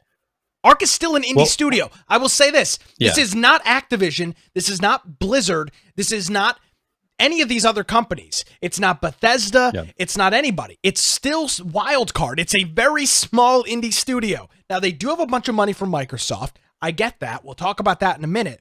But this is still an indie studio. Yeah. So keep that in mind when you say, oh, this can't be done. Bullshit. Because this is still a single development group making this game, and now an animated television series. Now, I think Rust, one thing, I see a lot of kind of lost opportunity with Rust. Now, I know people are going to say, well, wait, what? No. What I mean by lost opportunity, I think the base game as it is, people take full advantage and have a ton of fun in the game as it is. But they've got so many monuments, I think they call them, right? The big things in the world. They've got so many of those things that are really good. That doesn't really make sense in the way that the game is played. Like these beautiful giant places that there's not really anything there. There's little loot you get, but there's nothing that's really crucial for that. I think they could add story into Rust and maybe create quests and things that kind of took you through a story. Now, the thing is because it's that type of a game, people would be getting slaughtered trying to do anything. So they'd almost have to redo how it works. Or maybe release a story mode for it, where it actually is offline or something, so you can go through a story and kind of build up an understanding of the world. Why are we here? How did the world become so desolate? Like, where did the nuclear fallout come from? People don't really know that, and I think that they could tell that story in Rust, and I think it would be really interesting. Or, as you said, similar to this, maybe create a Rust 2 where you play through a story and you figure it, you learn how everything happened, and it does nothing but just kind of make you enjoy the base game even more, because now oh, that building, here's what it was before, or here's why this happened. But I don't know. Gary, you've seen Gary's mod and all this. I just don't know that he would go that direction with Rust. I think he likes it kind of being broken and halfway. I think he would create something new and then have that be another game. I don't know that he would want to make Rust 2 or Rust polished. Just from his other games, I think he kind of likes it being quirky and doesn't want to ruin the experience for the current players, because he's got a very supportive community. I think it'd be smarter for him to create another product or a DLC or something you can do if you want to play through that kind of a mode, and not try to totally revamp the base game to do it. I would agree. So details are obviously very sparse. We don't really know what either. I mean, the animated TV series is going to be that. I have no idea what ARK II is going to be. I am going to, and I've already tried to reach out, because if you remember, Brian, I just had to look this up. Back on May 16th of 2017, we interviewed Kayed Hendricks, who was a developer at Studio Wildcard in ARK. That was in May of 2017. A very young looking Brian and Nick here interviewing. No. So way long ago. So I've already reached out to a couple people to see if we can't get some more information about this and get somebody on the show to talk about this, because. Now, one thing I want to make a note from something I saw in that trailer. If you look, he was shutting down the Genesis program, which is kind of like the last DLCs. We haven't even got the final DLC of Genesis yet, but I'm thinking they're kind of continuing that. Yeah. So there's still another DLC that I paid for that I haven't received yet. But look here, if you look at that's Genesis, and he says, lights out. Look at this next screen that he goes to, Genesis system, all this stuff. He's shutting it off. So it's like they're moving on and going on to something new in this. So it is a continuation of the old, where they shut down Genesis and all whatever the things are happening in the world, and then start fresh. If anybody from the ARK team listens to this or has anything to do with the television show, please let me know, because I would love to have some good old. There needs to be some OG ARK jokes in the TV show. There needs to be base rating and dinosaurs, with their heads up their asses running into walls and running off cliffs. There needs to be something. You got to keep you need to embrace the meme of ARK in this TV show, and I hope they'll follow through on that and make that happen. So very unexpected at the Game Awards.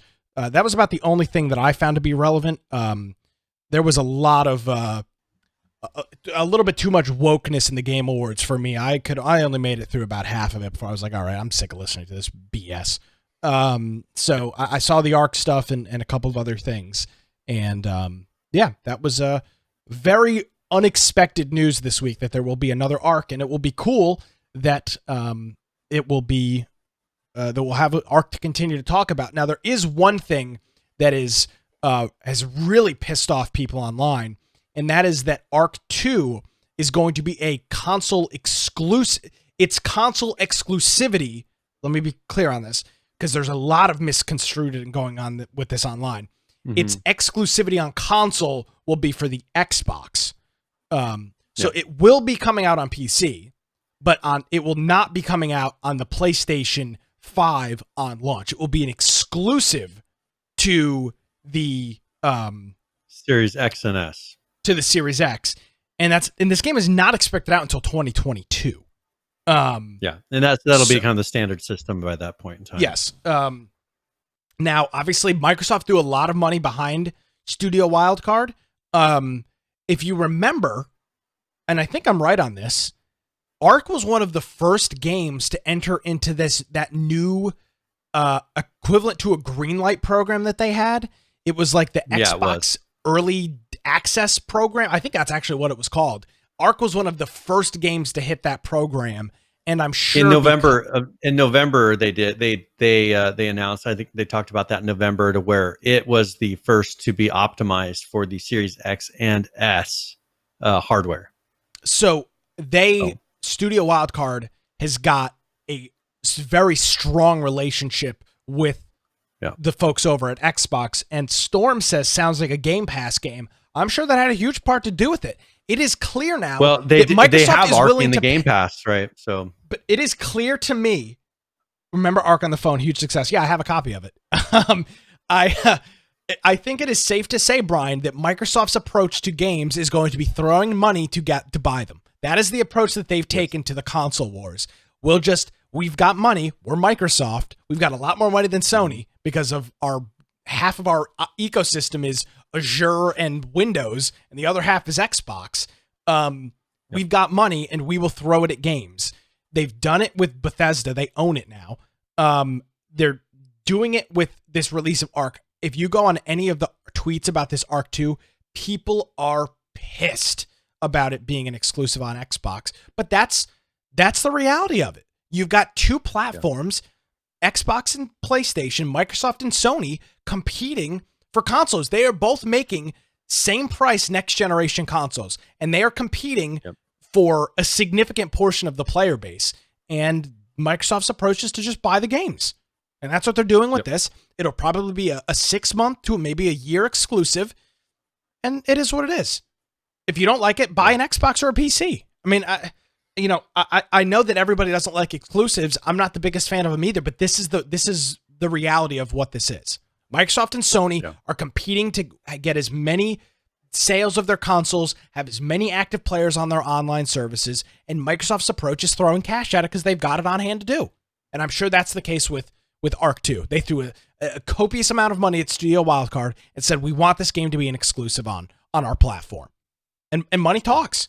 And I think it would be stupid for them to not take that money to release it on both platforms, because I'm sure in the long run, PlayStation users, Xbox users, and PC users are all going to get a better experience because of the money Microsoft and Xbox are willing to put behind the project to make it an exclusive. It might take 6 more months for you to get it, but I think at the end of the day, it'll be a far better game. So that's my little rant on ARK. If you don't, exclusivities are part of the deal. If you don't like it, go live under a rock. Don't play video games. I mean, Christ, they exist everywhere. They have for years. Yeah, and I think too, we've talked about it before, but the whole exclusivity thing and in the way that Microsoft is doing this, I think is going to help the gaming industry going forward. I think it's going to get the focus off of the consoles, which I think have been holding us back, if you really think about it. Consoles and the hardware, because we designed this console and it sits there for 7 years being played on until the next one comes out, or at least 5 years. And then, and so all these games are actually being held back hardware wise because they have to be able to play on the console. I think if you get a Game Pass to where, they release the game and you can play it on a PC or you can play it on the streaming service that gives you full RTX and all this stuff, and they're just streaming, whatever the end result is to your TV. I think eventually, as they get away from consoles, we will be able to start having games that are current, with the settings are current, they're not putting in these things trying to hold it back so much, because just like what you were saying in the beginning with Cyberpunk trying to work with the current consoles, well, they're still current because you can't buy the new one anymore. But that has held back Cyberpunk quite a bit. And I'm sure that created them a lot of extra work and a lot of extra headaches that they're having to deal with now, trying to fix a game for a console that probably hope people should have been off of if the current consoles were out there, and they could have done an exclusive with this game on the new consoles. But I made, not to go back to Cyberpunk, but I made this statement months ago. I said that they shouldn't have released Cyberpunk now because there's not going to be any resources available to play it. And it turns out I was right. I knew this was going to happen because, again, you're talking about 8-year-old hardware. Of course it's not going to work. What are you, stupid? So now PH is asking us, are you stating that you think ARK II is going to be a better game than ARK 1? No, I never said that. All I said, I said we'll get a better game in the long run because Microsoft threw money behind it to make it exclusive.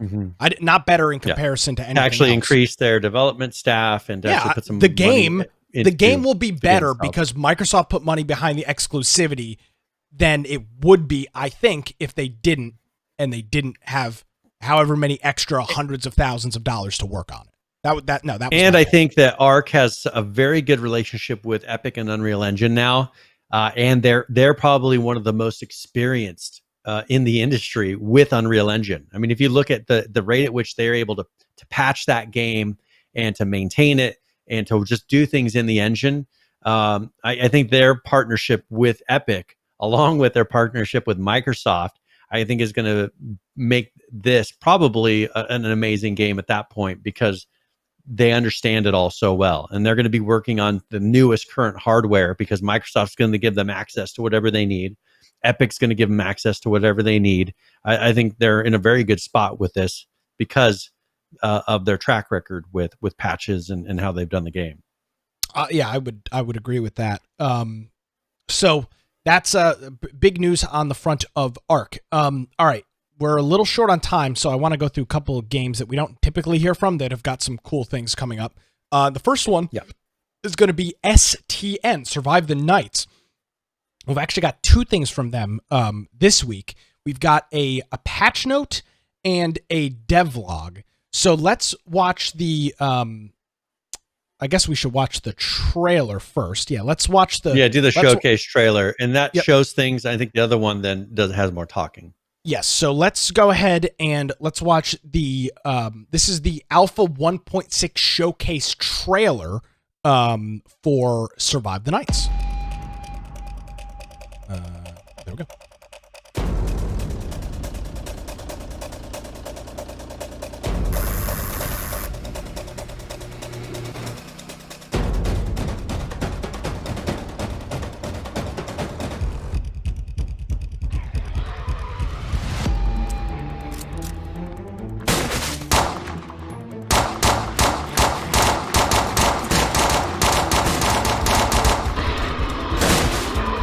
Oh my god.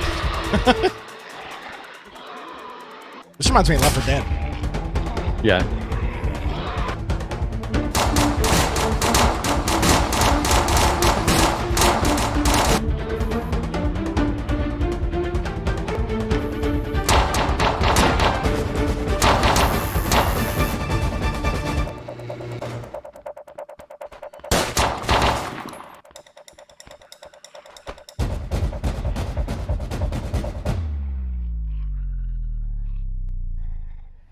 Stand clear.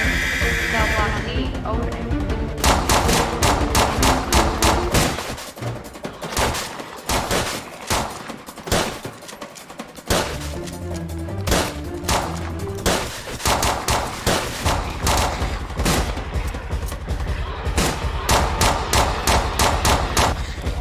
Jesus. I know. They're doing a pretty good job. It's a very small studio. Yeah.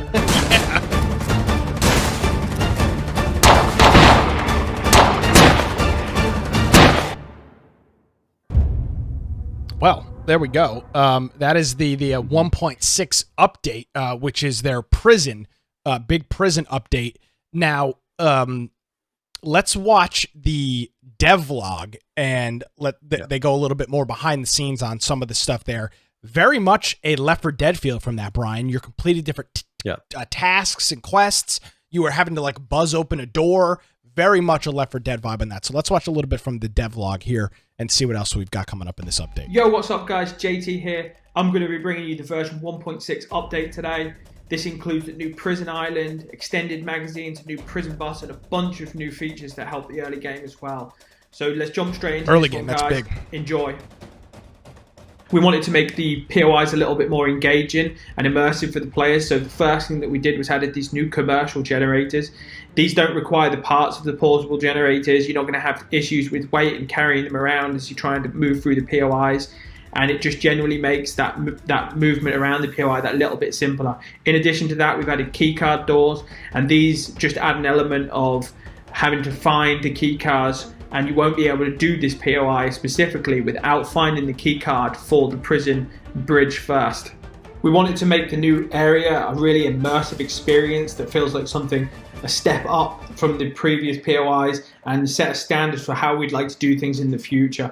And this POI, you're going to come in after getting over the bridge, you're going to jump into the sewers, and you're going to have to navigate and find your way through the sewers and come out inside of the prison, because you won't be able to go through the prison gates because they are locked, and you will need to gain access to power those gates if you want to get the new prison bus out of that area. As you gain access into the prison area, you're going to have loads of different rooms and places to explore. As you explore in all these areas, we've also added a key card for an armory that's inside of this prison. It's a secondary armory that you can enter before you have the main battle, and you're going to be able to find these in the offices around the building, and it's just going to give you a little bit of a leg up once you do get to that final battle. As you walk up the stairs into the new prison area, you're going to be met by this epic new building. There's a tower right in the middle and cells all the way around.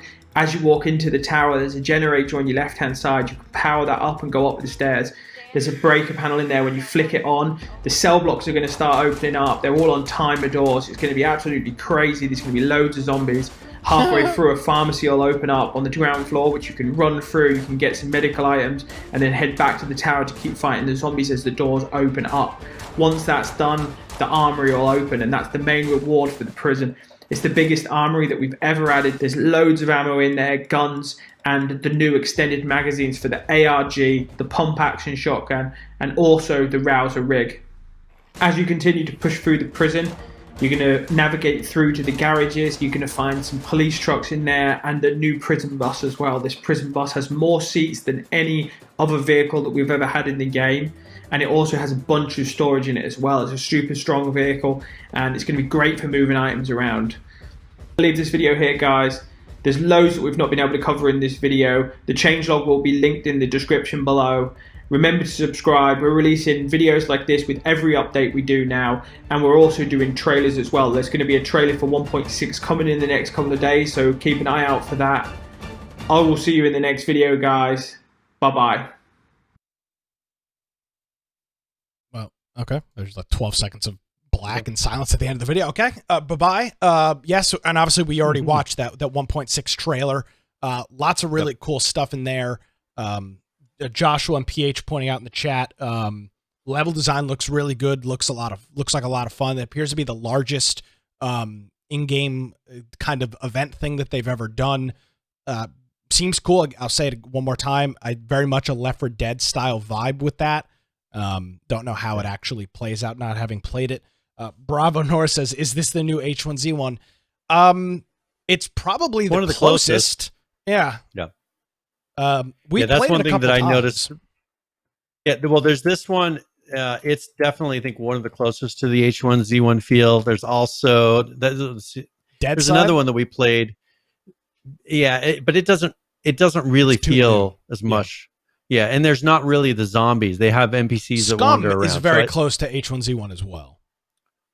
Not graphics-wise, it looks a lot better than H1Z1. Yes, but Scum and STN are probably the two most, at this point, the two most feature-rich game. Now, both of them are very far from. But by the way, comparing it to H1Z1 is not a great comparison. But I understand your point because I feel the same way. They're both they're way better than H1Z1 in almost every way. Mechanics, gameplay, stability. Another thing, it's kind of a merge, a crossover between 7 Days to Die and H1Z1, because you set up a base and you put in these traps to try to prevent the zombie hordes from overrunning it. So it very much has more to it than H1Z1. You know, there's much more gameplay elements.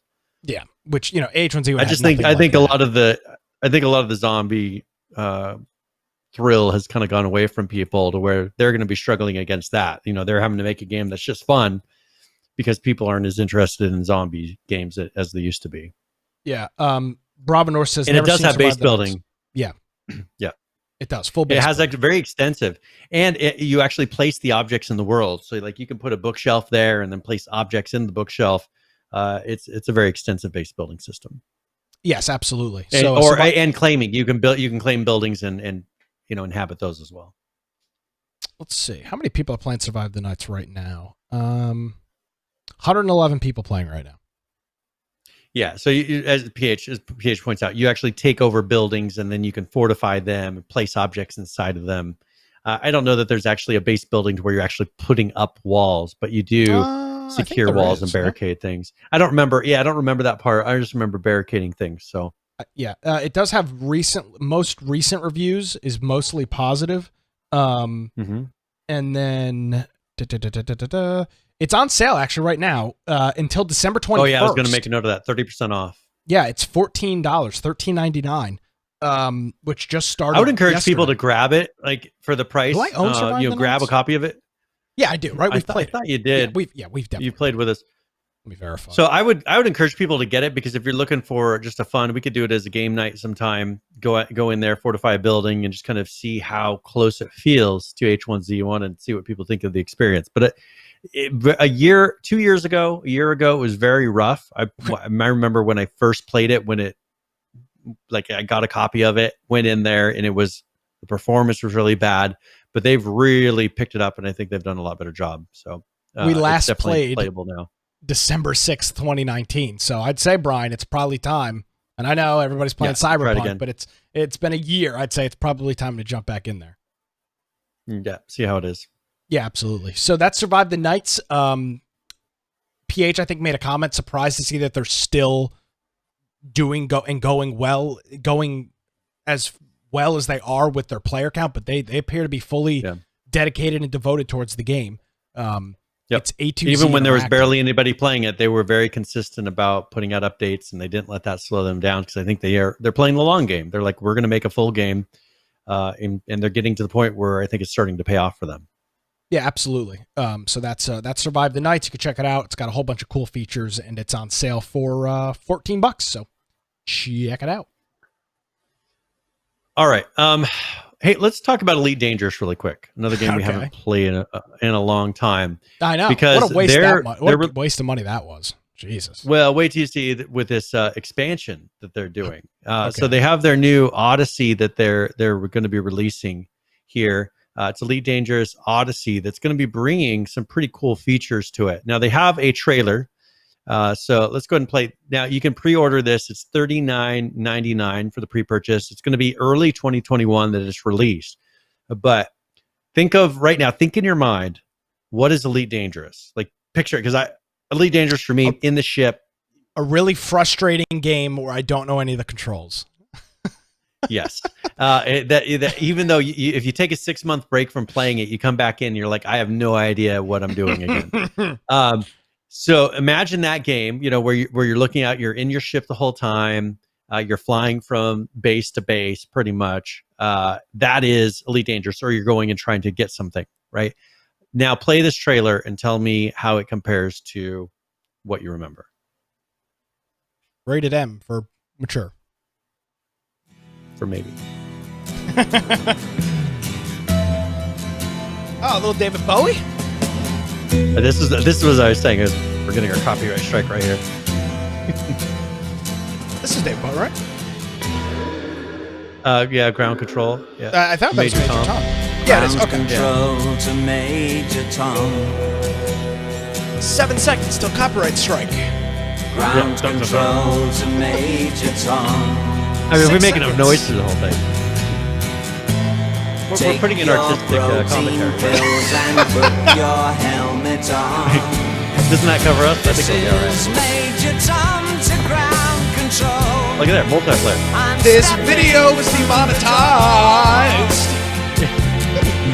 Please don't strike our YouTube channel, please. I like my show. And the stars look very different. Look at that, there's people in the base. The show's only on BitChute because we got banned off YouTube. Wow. That looked like No Man's Sky. Yes.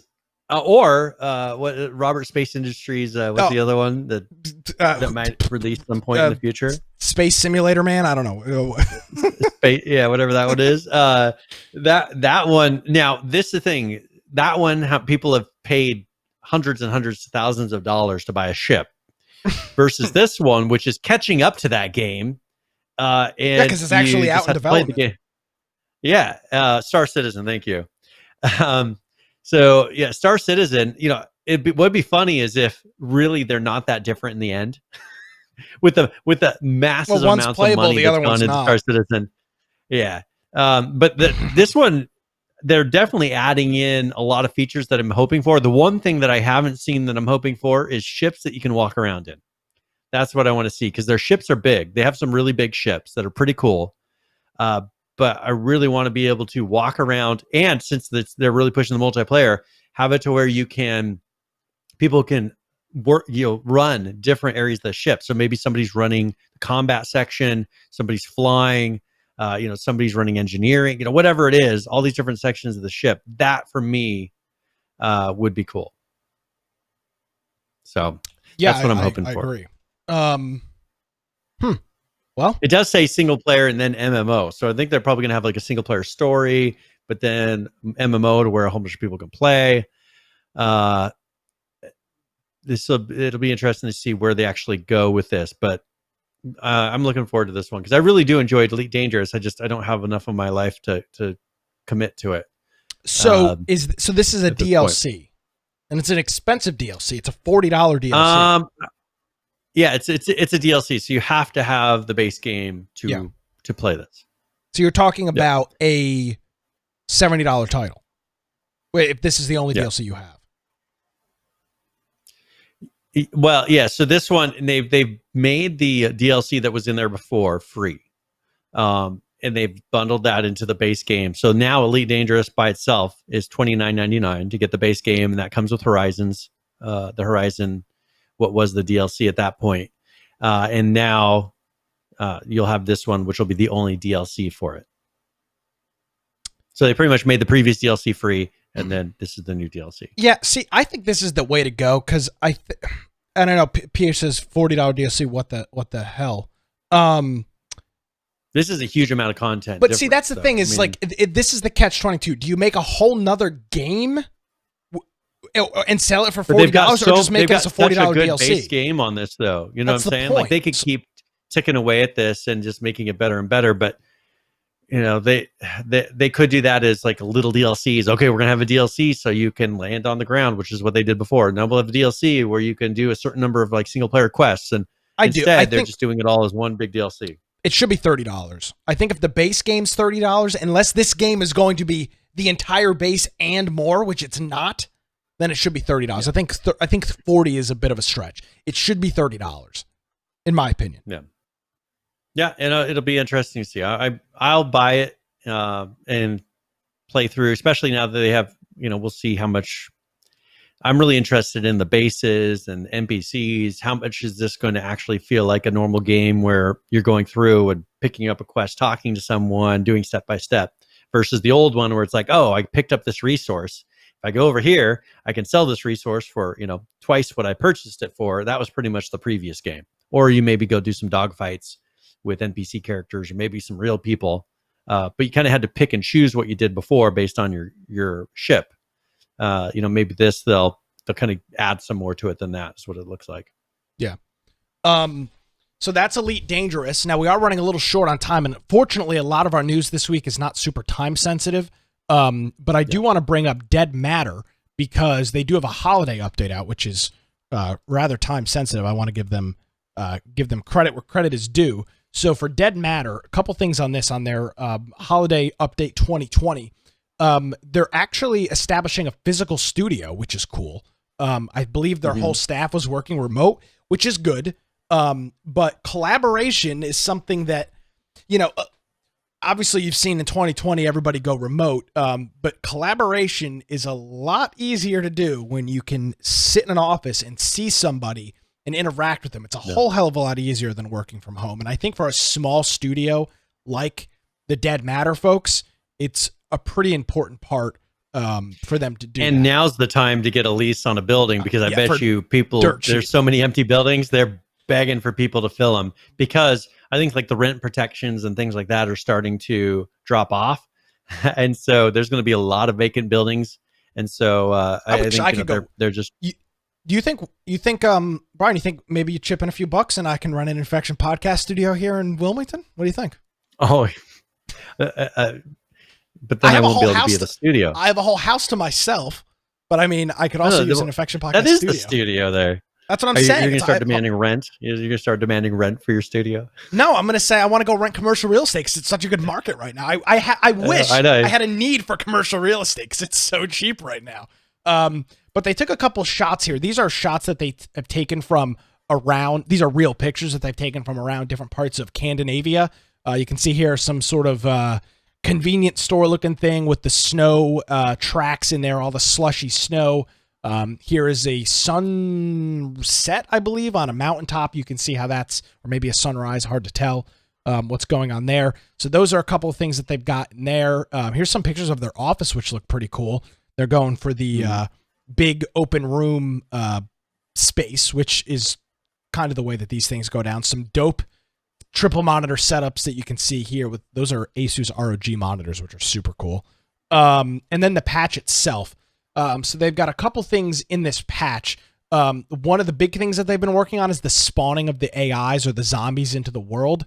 The system will allow you to clear out an area until it becomes repopulated. So I guess they had an issue before where you would be clearing out an area and they would repopulate too quickly. So they've worked on that. And now this is a cool thing that they've added. Zombies now leap after you.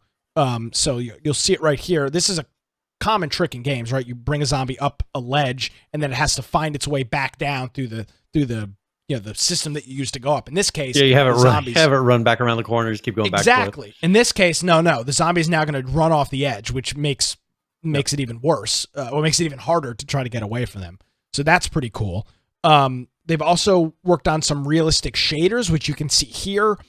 This gun's got you can see kind of the oil or streak marks on this gun that you would typically see because your hands are oily on a matte surface. So you can see the little discoloration where your hands would be on this gun. You can see that on this is some sort of AK variant as well. And also there's a new action lever rifle, which is the 1895, which you can see in game now. You can see the reload animation on that and kind of the checkout animation of that. So that's pretty cool. Other than that, they talked about a couple of other things that they're working on, some new different large buildings that are in the game. Here's one of them right here. One appears to be some sort of maybe automotive garage. I can't really tell. And then the other is some sort of lodge style thing, some large multi-room structure thing that they've got there. So those are a couple of the things that they're working on. They're also working on some of their backer rewards as well. So that is their update, their holiday update 2020. It doesn't appear that they're doing any, as of now, they haven't announced any in-game things to make it a holiday update, like trees or anything like that, but there's still time. Well, I mean, maybe not. Christmas is next week. Yeah. But that's that. One other one, we actually got a sneak peek for XERA. They're going to be doing their holiday patch, their Christmas patch here soon. But they did send us, Josh was nice enough to send us a image of something that's going to be coming up in this new patch. So we can give us permission to show this really quickly. So these are some new characters that are going to be added into the game that you can choose from. So these are some new character models. And so those will be in this new patch. So you can pick some new female and male characters of pretty much 3 different races. So 6 variants of characters, which is cool. 3 male, 3 female. Neat. Yes, so that will be coming up, and I'm sure once they put out that patch notes, we'll actually have the patch notes probably next week, and then we can go through them in detail. Absolutely. Do you have a preference on? There's a lot of news that we're not going to cover today. I mean, I'd say let's do 1 or 2 more things. Is there anything else that's super timely? I mean, so we've got some updates from Rust we could do. Yeah, that's not super timely. I already watched that. Let's see. Let's talk There's about. Also, go ahead. Well, I was going to say we could talk about. I mean, Fortnite has some new things that were just released. Yeah, I don't want to show those videos. Too many videos. Okay. Oh, let's Rocket talk League about December update. Let's do Unturned II. That's okay. That's something that I know that some people had asked about that last week because we showed some things with Unturned, and people said, "Well, we haven't talked about Unturned 2 for a while." So I went and got the latest update from Unturned 2. They have their dev blog that they do. So he has 42 posts on that. Is there audio? Does he speak in this video, or is it just? No, I don't think so. So I think you can play it. It's just running around and sounds of the game, so you don't have to turn it down because it'll just be like gun firing and the noise of running. Gotcha. So this is Unturned 2, which is built on Unreal, correct? Yeah. So this is in Unreal Engine, and so he's pretty much ported it over to that. You can see the character gets killed, turns into a zombie, becomes a zombie. Mm-hmm. So he's got a lot of the main interactions. He's got his gunplay, his inventory system. So it looks like it's improving. I mean, it definitely looks a little bit better. You know, he's trying to still keep the same look. But PH says I think Unreal 4's never looked better. Never looked better. Yeah. Just wait till he ports it to Unreal 5. I mean, it'll be amazing. Oh my God. I mean, the big thing is is not the animations, but the inventory and the whole fact that the player dies and then that resurrection is cool. Watch that again. Watch the resurrection of the zombie. That's super cool when he dies. It doesn't glitch up. It does like a Frankenstein lift up and then becomes the zombie. And you can look at the grass. You can see the grass actually is moving as you walk through it. Yeah. So I mean, he's got interactive grass. I mean, he's got a lot of the cool features that you see in other games. It's just he has very blocky graphics, which is the style of the game. So there's a lot of work going into this. I think people take it for granted because they think because of blocky graphics, that means it's simple. No, there's a lot of programming going in the background to do all this stuff. I will say this. We have played Unturned a couple times for Game of the Week when we used to do that. And so many people would hate on it because they got their asses handed to them because Unturned is probably one of the hardest survival games to play. It is brutal. Yeah. But it looks like Minecraft, so people go, I don't like it. It's a dead game. It looks like Legos. It's because you suck at it. Yeah. So in here, so he's been working on the punching animations. That's something he's doing in there. He's getting the punching to work well. The view model sway, so like your arms, rather than being straight arms that just go like this, they look like a more natural running with the arms. Nice.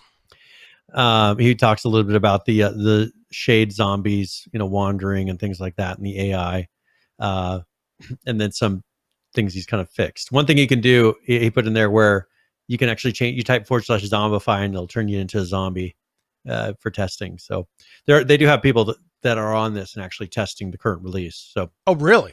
Be interested. Yeah. So we need to get in on that. I'm sure we could. Yeah. Talk to him. Yeah. Well, I'll work on that. And we are the only people who have ever interviewed him live on camera. Yeah, I mean, hey, Infection Podcast. I'm sure we have a special place in his heart. Hey, I'll tell you what. Again, I don't say this lightly, but I mean, kind of a big deal. I mean, I just don't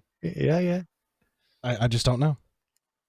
We made a lot of people's day that day with all the Nelsonites that came into the chat. That was a very active chat during that interview. So yeah, absolutely.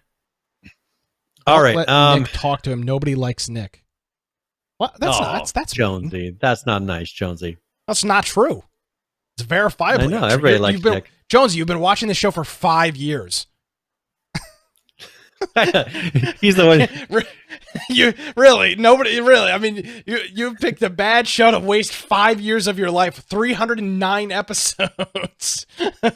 Now he did drive to Boise to meet me though, so I mean we'll just leave that there. But that's all right. Well, yeah, I mean, it would take him 40 something hours to drive across the country to meet that would me. be So that would be true dedication. Yeah, well, I don't want him. I don't want him here anyways. so it all works out. All right. Well, we are a little we're a little long here, Brian. There is literally tens of games that we didn't get to. Fortunately, do you want me to list off the games that we didn't cover just to give people an idea? Well, yeah, go for it. Okay, well, we had some Twitch or some streaming news. Actually, one thing that I'll just mention: a U.S. senator is trying to make streaming copyrighted material a felony in the United States, which hopefully they would put some restrictions on that because what state's he from, Brian? Oh, I don't think he's from Idaho, is he? Hopefully not. No, he's from North Carolina. He's our state senator. Carolina. And I'm proud to I am proud to say that he was the only Republican I did not vote for was Senator Tom Tillis, and I am glad I left him off my ballot and did not vote for him because he's a scumbag, and this bill that he brought forward proves that he is a complete out of touch douchebag. Yeah, so, but he's an out of touch douchebag. I'd say it to his face. So actually, I think I'm going to see him Friday night. I'll make a comment about his Twitch bill on Friday. Hey, tell him we streamed some really cool videos on Twitch here. Yeah, well, I'll make sure because I'm going to an awards dinner Friday night that he'll be at. So I'll be sure to I'll see if I can get a minute with the senator and say, hey, I appreciate you not throwing me in jail for playing Major Tom on the trailer for Elite Dangerous. Maybe I'll ask him. Maybe I'll bring a pair of handcuffs and have him handcuff me and say, "Oh, this is what you're going to do." Do you want to take me in now? I mean, I played a trailer on my podcast. I'll make a real scene. Everybody that's going to be at this event hates me anyway because I'm like that normally. So this will just really add to the lore. If I try to ask a sitting state U.S. senator to arrest me for playing a copyrighted YouTube video, I think it's great. Maybe I'll do it. Another thing is there's been a bidding war to purchase Codemasters, a company, the development company, and we'll talk about who those are. Xbox has a number of things that are news this week. Twitch, we were going to talk about some of their new wonderful guidelines about hate conduct and harassment. Epic has a cool project that they are working on that we'll talk about called Project Anywhere. Tencent is buying another studio for over $1 billion. We'll talk about that next week, maybe. ARK had some updates. Let's see. Fortnite has their new season pass and a bunch of interesting things they're adding in. Rust had some updates. A snowball gun, which you might want to play. I don't know if they'll be taking that away after Christmas is done. Atlas has a patch out this week. Rocket League had an update. PUBG had an update. 7 Days to Die had an update. We still have that World of Warcraft news we've moved over. Fallout 76 had an update. Wait. Why don't you cover the World of Warcraft news? Let's end the show on okay, 1 second. Because we've been pushing this off for weeks. I know. Overwatch, The Long Dark, Islands, or as we call it, Ylands. Unturned, the base game, had an update. ROE had an update. Last Oasis had an update, and Sea of Thieves had an update that we didn't cover. So let's talk really quickly about Blizzard and World of Warcraft.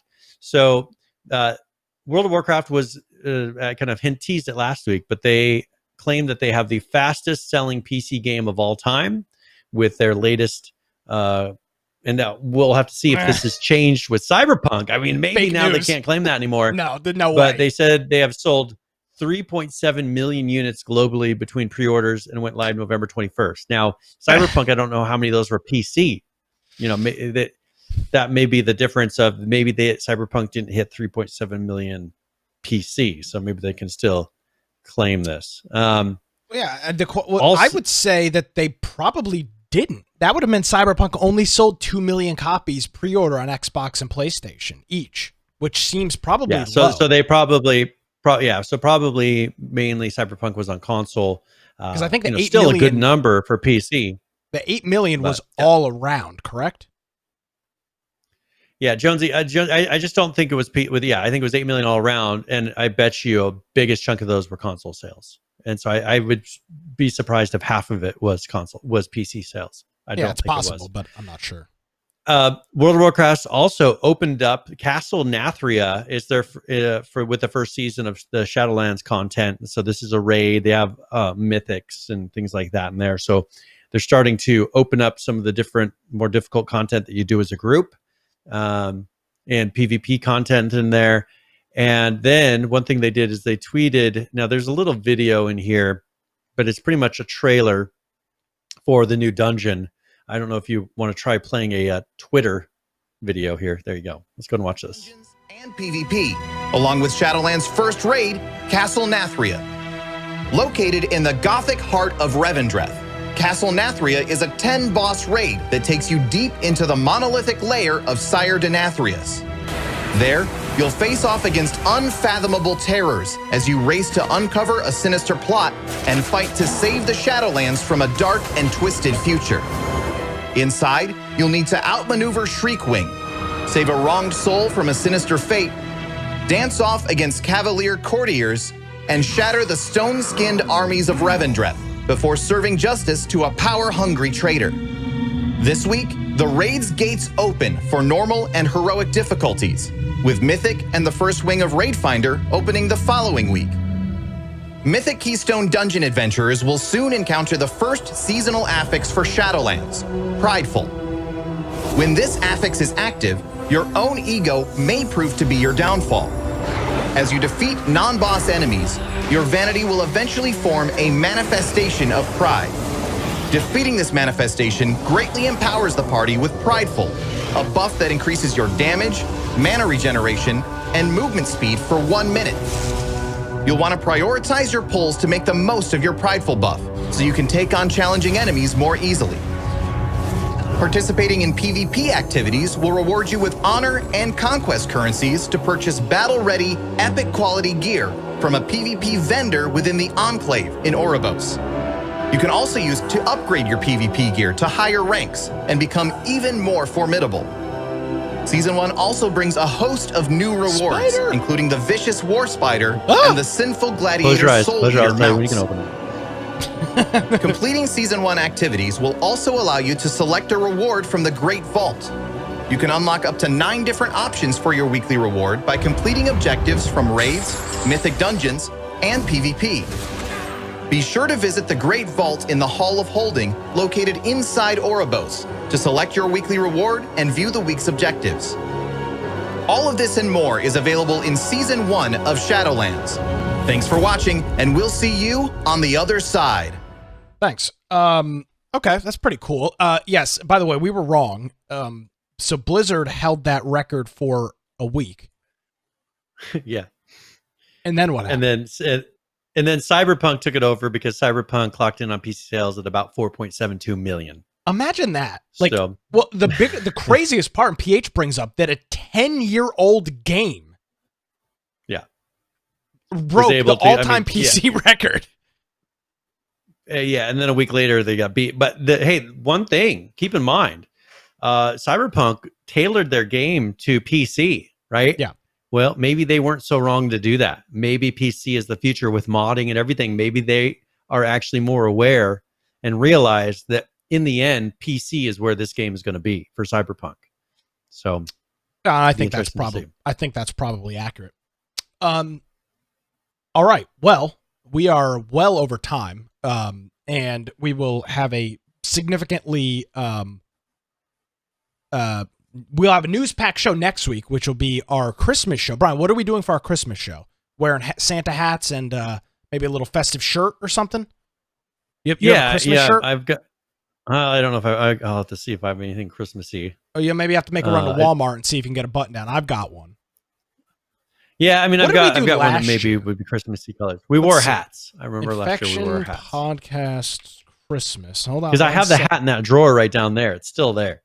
Oh, see, so yeah, I wore. I think they lit up or something. Or no, see, you had just had a regular hat. See, I was rocking the shirt and the hat. That's exactly what I'll be wearing this year as well. You were just having the hat, so I think you need to step it up, Brian. I think you need to make a quick run to Walmart and get a stupid shirt that looks ridiculous. All right, well, I'll see what I can do. I mean, it's not like you have anything going on again. between. It's not like you have anything going on between now and next Tuesday. So yeah, I mean, I'm not busy at all. You know, no, I mean, not that I can think of. I mean, I don't see any reason you can't make that happen. I'll do my best.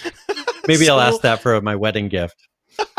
You're like, I know you could give me something really cool or expensive, but you know.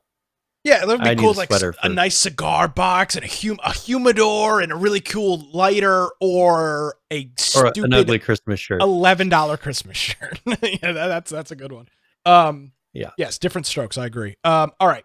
So with that being the case, we'll have our Christmas show next week. We'll have a whole bunch of news to talk about in preparation for that next week. Anything else before nope. tip of the week and current players? Nope. Nope. I think we're ready. All right. Well, we've got a couple new games on the board for current players, which is very cool. Let's start off with Cyberpunk 2077, currently playing 465,181. The 24-hour peak 736,047, with a 70 peak of 1,054,388. I will say these numbers are Steam only. We don't have numbers from GOG, which I know at least 2 people are playing on GOG. So imagine that these numbers are, they could be double. Who knows? So lots of people playing Cyberpunk, nevertheless, on PC. Let's take a look at ARK Survival Evolved, currently playing 41,498. The 24-hour peak, 58,439, with a 70 peak of 75,229. Looking at Rust, 47,503 individuals currently playing that. The 24-hour peak, 66,730, with a 7-day peak of 83,547. Looking at Unturned, look at these numbers. 19,771 for the crazy, stupid Lego game, right? That's what everybody says. The 24-hour peak, 25,631, with a 70 peak of 26,957, just on the precipice of 27,000 players there. Taking a look at 7 Days to Die, 16,835 currently playing. The 24-hour peak, 20,467, with a 70 peak of 27,060 on that. And then finally wrapping us up, Conan Exiles, currently playing 6,870. The 24-hour peak, 9,808, with a 70 peak of 12,168. That brings us current with current players. Couple new games on the board there, and we'll continue to bring you up to date with those. Wish I could get some Cyberpunk numbers from Xbox and GOG and PS4. Would love to have that. Playing. Same thing for ARK. Apparently. I'm sure they might release something at some point. You know. I'm sure. We had 20 million unique players, or whatever the number will be. So that'll be cool when that comes out. All right, well, let's go and do tip of the week. Where sometimes I'll talk about a general gaming tip, but usually I'll talk about a specific game. And since a lot of people are playing Cyberpunk right now, I thought I would do another one on Cyberpunk 2077. And so this is tip of the week.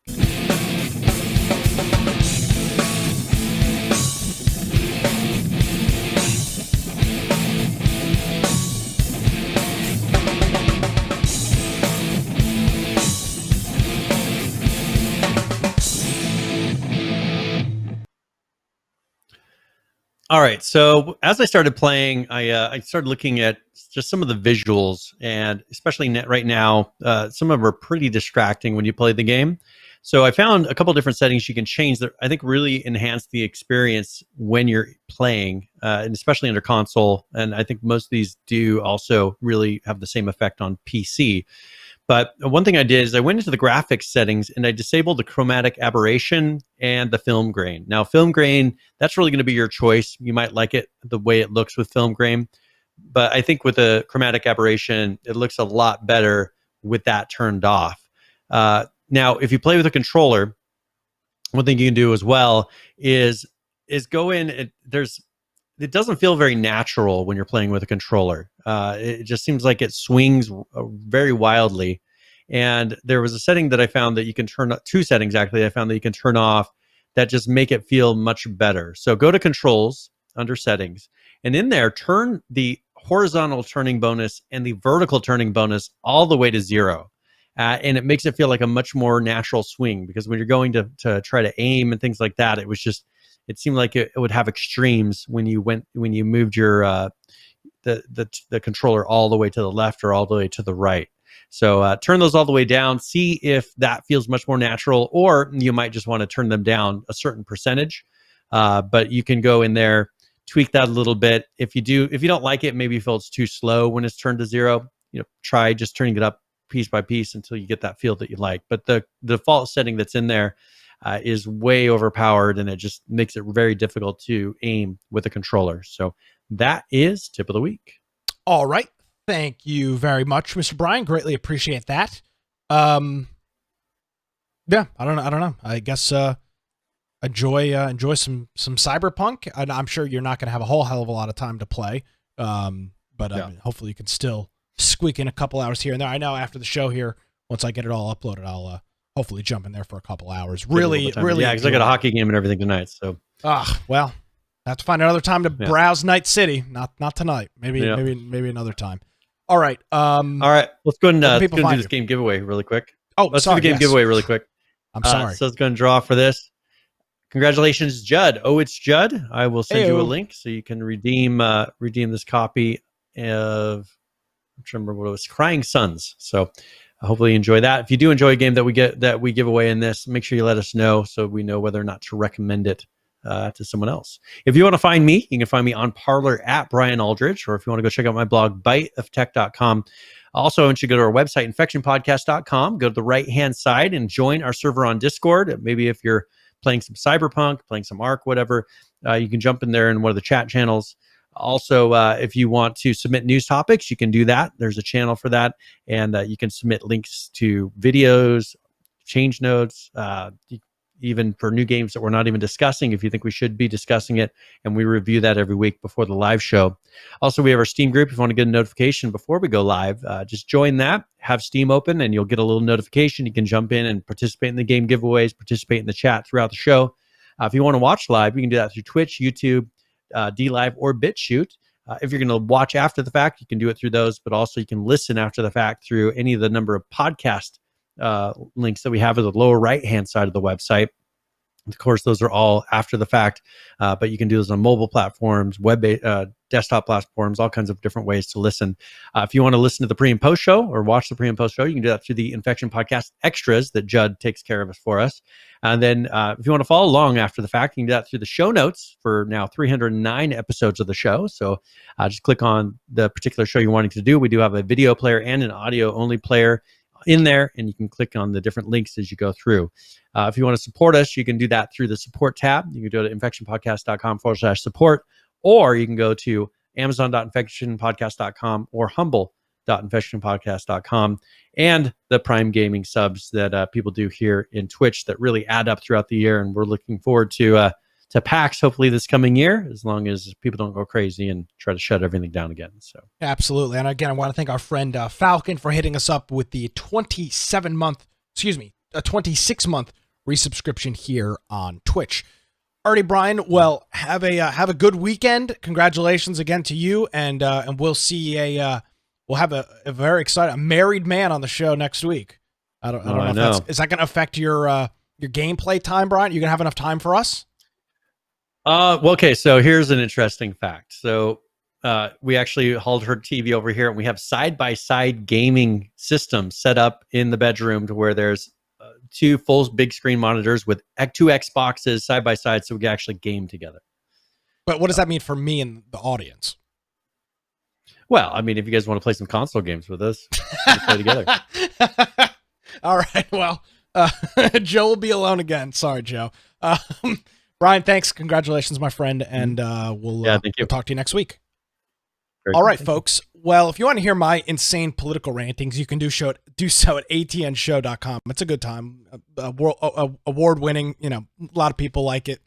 It is what it is. You can check that out at atnshow.com. You want to check out my IT stuff? I'm going to be publishing my hit piece on AT&T this week. So you can check that out, dudeinit.com. If you missed any portion of the show, a limited number of show notes that we actually covered will be on our website, infectionpodcast.com. If you want to check out the ARK trailer, the Elite Dangerous trailer, all that, infectionpodcast.com. Thank you so much for joining us, everybody. Have a great week. We'll see you next time.